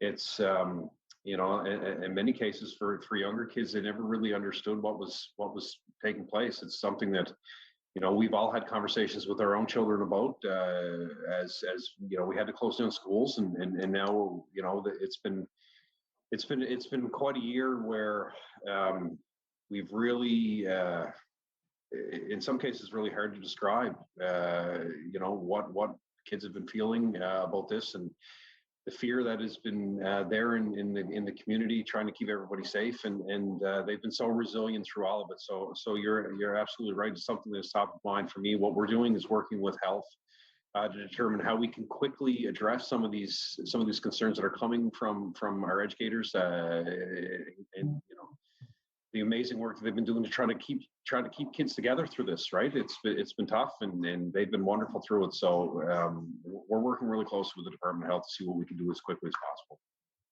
The Honorable Member. I thank the minister for that answer. I mean, I think one quick answer is, more clinicians with lower caseloads.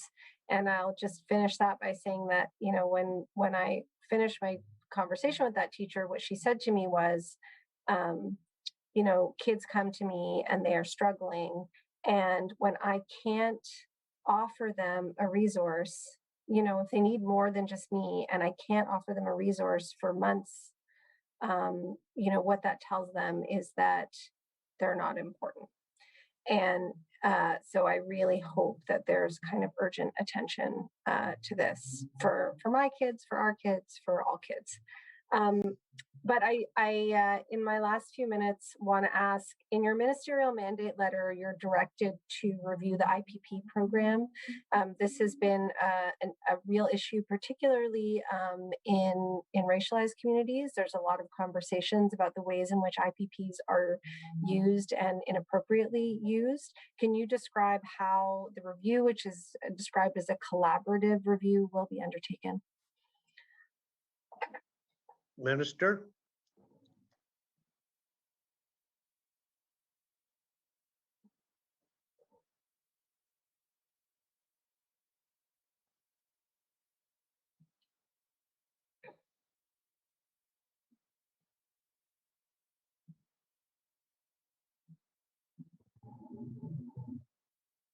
Thank you, Mr. Speaker. Through to the member. It absolutely will be collaborative. Our deputies already had the conversations with the new office to determine how we want to roll out the review. There's been a number of reviews that have been done over the years, as the member is aware. But it is a part of my mandate. It's important to me, but it will be collaborative in ensuring that we're doing everything we can and getting the input that we need to make the right decisions moving forward. The member for Dartmouth South.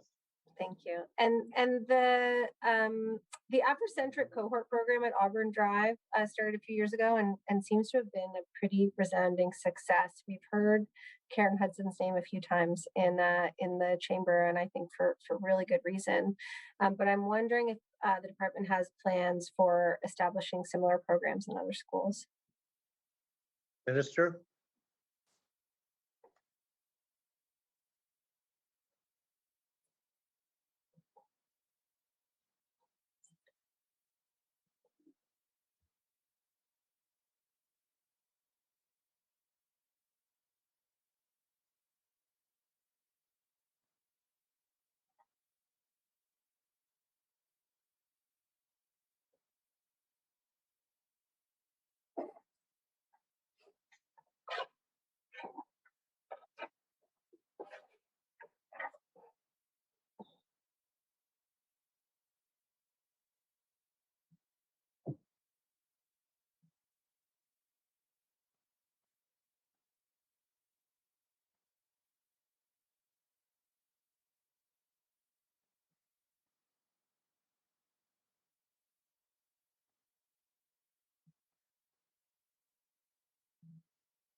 Thank you, Mr. Speaker, and I'd like to thank the member for the question. I think we're coming on the end of our time too, so I'd like appreciate it, as always, appreciate the conversation we've had over the last few days, which I'm sure will continue as we move forward. So we're very proud of that program. We're looking at what supports we want to provide really right across the board. And again, that goes back to what I've been talking about around the investments that we're making to inclusive education. It is a huge focus of the $15 million that we're putting in again this year to support that work across the system. Member? Thank you, Minister, and I appreciate your answers. And I'm going to yield the remainder of my time to the member from Cape Breton-Richmond. I recognize the member from Cape Breton-Richmond with 15 minutes left.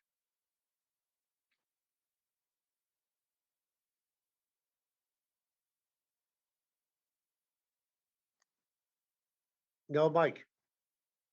Your mic must be turned off your headphones. How about now? Okay, perfect. Thank you. Thank you, Mr. Chair, and thank you to the member for ceding me some of her time.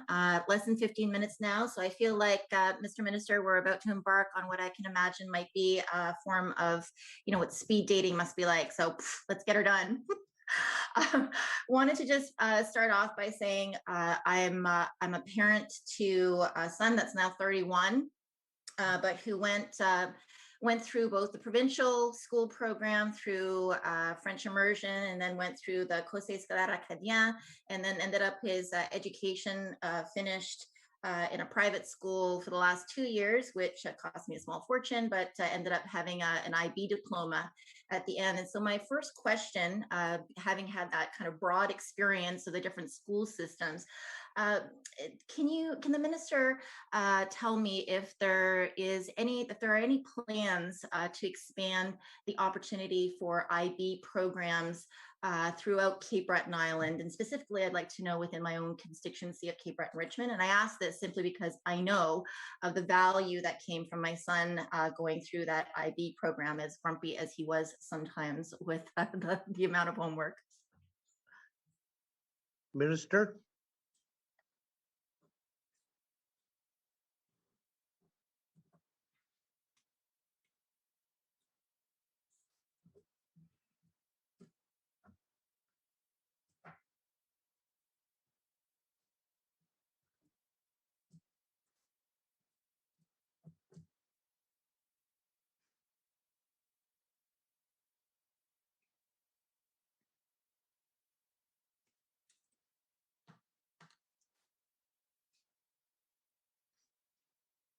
So thank you, Mr. Speaker, through you to the member. And listen, I appreciate that we only have a few minutes. So like, I don't want to take too much time off mic. I want you to be able to have the opportunity to ask your questions. So at this point right now, I don't have any plans to expand the program. I know that it is in schools across jurisdictions in the province. I actually went to a school where IB was there, so I know people that went through the program as well. But at this point right now, there's no plan to expand IB at other schools. But again, it's something that the regional centers would probably have more to say about. If they wanted to look at it, they would have to submit a proposal to us. The honorable member. Thank you, Mr. Minister. I'll keep that in mind. I just know, again, the advantage of having some of your first year of school, I should say first year of university, already kind of tucked under your belt. If you do, considerably well on your international exams, it's kind of an advantage. You save a lot of money, obviously, going into your first year of university by being able to take advantage of some of that. So just something to keep in mind anyway, moving forward.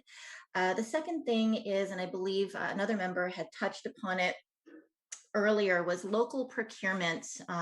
Many members know that obviously I've been farming for quite a few years, and local food and food security is something for which I'm extremely passionate about.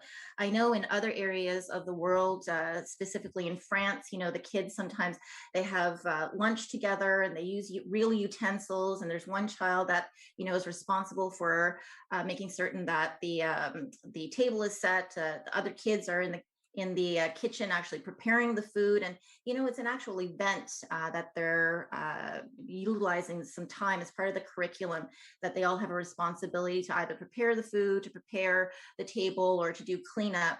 And I just think it's an awesome opportunity for children to be able to gather together and to learn some skills, obviously, social skills and food related skills, but also they utilize a lot of locally produced foods.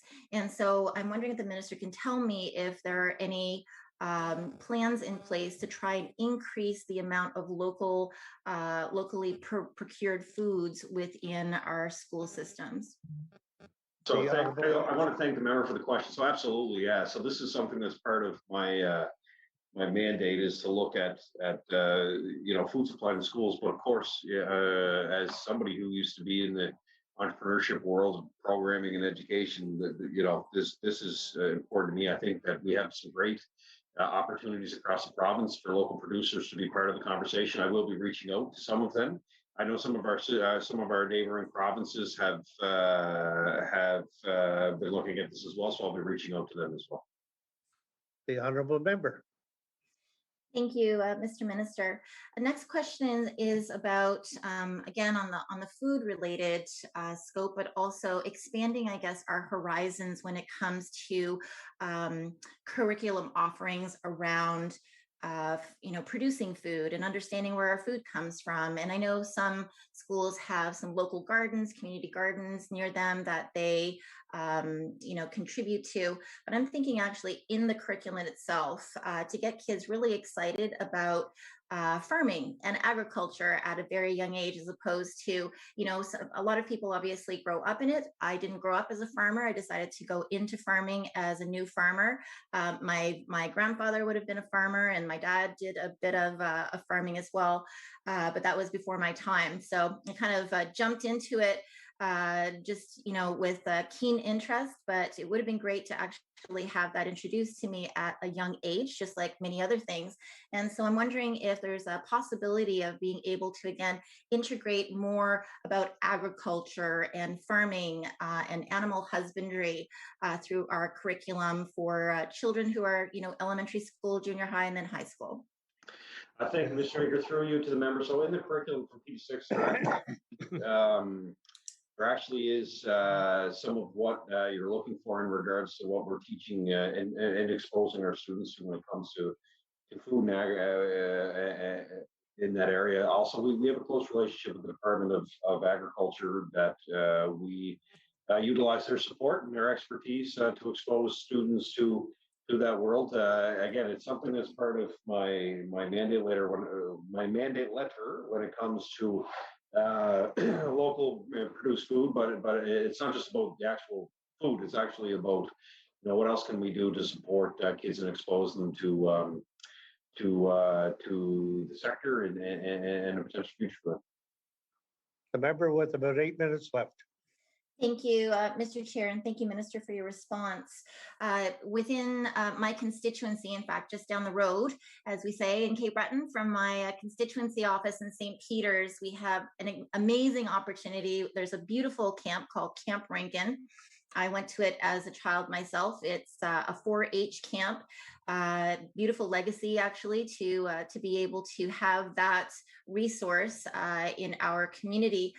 It is a 4-H camp, and so I guess my question to the minister is, does the minister have plans, or 4-H is one of those things where it's about the development of the whole child, it's about leadership, it's more than just agriculture, but sometimes I think that, in some areas that agriculture may have not petered out, but maybe is not the main focus. And so I'm wondering if, again, the minister maybe looking at reaching out to organizations that are extremely well rooted, obviously, in child leadership development, but also agriculture in particular, to be able to do some marrying of program and opportunities within the schools and be able to enhance that program a little bit as an offering. Minister.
I think, Mr. Speaker, through you to the member. So we're actually engaged with 4-H now. So grade 10s can take the 4-H program as part of their development. If they take the course through 4-H, then that would they could take that in place of something else. So so that relationship does exist now with 4-H. I think that's fantastic. I'm here talking to staff. I had no idea that actually existed. So full disclosure, but they say it's very successful. Students are taking it, and it's been a long-standing relationship. And as I've said, we work with agriculture a lot to ensure that if there's anything else we can offer to students, that we will. And it is something that our government is supportive of when looking at obviously, it's in my mandate letter to look at this a little bit further. Member with, I'm sorry, 3.5 minutes left. Sorry. Thank you, Mr. Chair. Thank you, Minister. Just a quick question about the grade 10 4-H. Is that available to all students throughout all schools in the province? Minister?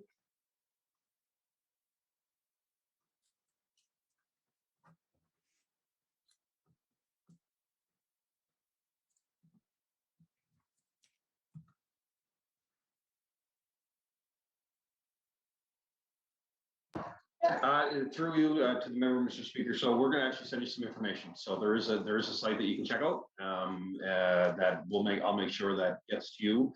That would outline the relationship that we have with 4-H. So we don't administer the program through the school. It's something that they administer, of course, themselves, and students have the option to participate. Member? Thank you, Mr. Chair, and thank you, Minister. Just one comment again on a kind of related but slightly different subject, which is entrepreneurship. I used to work for the Center for Entrepreneurship and Education Development quite a few years ago, teaching entrepreneurship. And part of the mandate of my time there was helping to put the curriculum together for entrepreneurship 11 and 12. So that's high school. I have a son who went to university, and he actually has a business degree in entrepreneurship. We're an entrepreneurship lot. So I would really love to be able to know if we are introducing the idea to children right from grade primary that that they can open up their own businesses. We are doing a great job in opening and helping businesses open up when we get into later stages in life. We're introducing it as a possibility in grade 11 and 12. But I'm not sure about the minister, but I was, tinkering around with opening businesses when I was a kid. And I just want to know, is that introduced like, financial awareness and entrepreneurship awareness when children are still in elementary school, as opposed to only introducing it in high school? Because I think we do a great job in educating our kids, but we educate them a lot of the time to become, employees as opposed to employers. Minister, 1 minute. 1 minute. So I was actually the sandbox coordinator for Cape Breton before I did this. So I was involved with social clean technology entrepreneurship. So one of the things that we actually did is partner with Brilliant Labs for our kids in the Q12 system. So it's a huge success. I'm actually going to put up this card. We have awards that we provide from grade 6 to 12, but we actually started grade primary, so it goes right through the system. So the entrepreneurship lens will always be there. Something that's near and dear to my heart. That was what I was involved with before I got here. So we're going to continue to do it. How much time do I have left there? 20 seconds. 20 seconds. So I'll just say this. Listen, I appreciate the questions from the member. I'm glad they had a few minutes to have some conversation with me. And if you run into any of the Mummerkets in Richmond, tell them that Cousin Derek said hi. I will. Thank you, Minister. Thank you. Okay.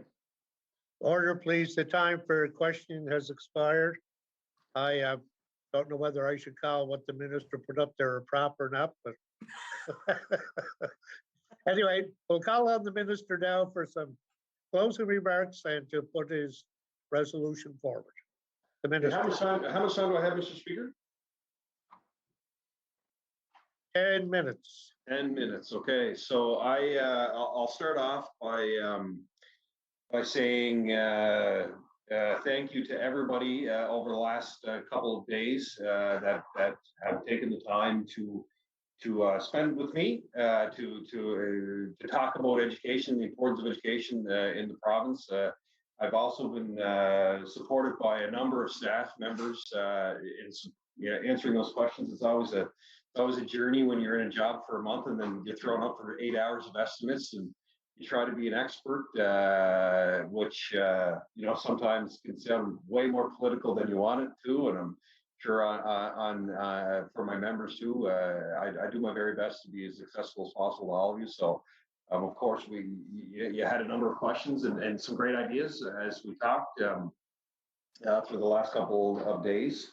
So as you know, whether it was in education or energy or any other department, I'm always here to answer your questions to my best of my ability. I've had the opportunity to travel the province, the honor of being a cabinet minister, and I've had the opportunity to see many of your communities, actually all of your communities. So I've seen a lot of strengths, and I think there's a lot of opportunities, both in our urban areas and also in communities across the province. So I appreciate your feedback. I know how much our students in this province mean to all of you, and it's been a great conversation. I'll again, I really want to reiterate, and I've said it a few times throughout the conversation over the last 2 days, is that this has been a year like no other in our system. We have never dealt with anything like this before. Nobody has. But the staff in this department have been amazing to do what we need to do as a government, as we made decisions in consultation with public health. They have stepped up time and time again to ensure that we're doing whatever we can to support the overall system. To the people on the ground in our communities, to our educators, to everybody who supports those educators in the specialized services that we provide, to students, to our janitorial staff, to our cleaning staff, to our bus drivers, to the folks that are preparing meals for our kids every day, to our early childhood educators, whether they're in the pre-primary system or they're outside in the sector. I cannot express my thank you from all of us, whether we're on the government side or not, as all MLAs. I think I speak on behalf of all of us when I say this. I cannot express our gratitude to the work that you have done to keep our schools open, to keep our schools operating, to keep our classrooms open for our children, to keep the supports in place for our kids and our families to access. In the event when we closed down, we had, I talked about it earlier, we had people who, we had to move to at-home learning. We had to adjust quickly. We had to provide technology that to ensure that we were continuing to do what we could. We had to upgrade our Wi-Fi services. There are people on the ground, there are communities on the ground. Everybody rallied based on the foundation of love and compassion and support for our kids. And it is a story that when the Nova Scotia COVID story is told, all of the successes of government working with public health, with working with our communities, one of the great stories will be our education system. We did not shut down. We kept our kids where they needed to be. And it was done because of ultimately love and support and compassion for our kids. The member from Dartmouth South, she had a great line when she said, "Love is our superpower." When she gave, and she was absolutely right with that, because ultimately we live in a province that looks after one another, that cares for one another, and that wants to see our kids succeed. And that will be one of the greatest stories that come out of this for all of us, is that when the times were as tough as they were, when we had to make decisions, we very easily could have shut down, but we didn't, because we all knew that's where our kids belonged. They belonged in the classroom, and everybody rallied to ensure that happened. So to everybody, I hope this message gets far and wide, because I think, as I said, it's not just for me, it's from all of us. That thank you from the bottom of our hearts. Our kids are better for it. So how much time do I have left, Mr. Speaker? He's muted, so it's a guessing game now. I don't know how much time I have left. We're at 5 minutes. And thank you to the honorable member from Richmond. So as I've talked about throughout the last couple of days, is that again you're seeing government make significant investments in the future of our children. We're seeing significant investments again to support pre-primary. We continue to make significant investments to support our early childhood sector. Again, $75 million in this budget to support our wage floor, to support training opportunities, to support a number of initiatives within our sector, but that conversation continues with them. I'm looking forward to meeting with them again next week. I've been very clear with all of my colleagues in this forum and publicly that I believe the next conversation is looking at a true universal system. We're going to have that conversation with our with our federal partners, and Nova Scotia is ready yesterday to have that conversation. Again, inclusive education has been something that has been a huge investment and part of our government based on the conversations that we've had with stakeholders, with our teachers, with our support staff, with our healthcare sector.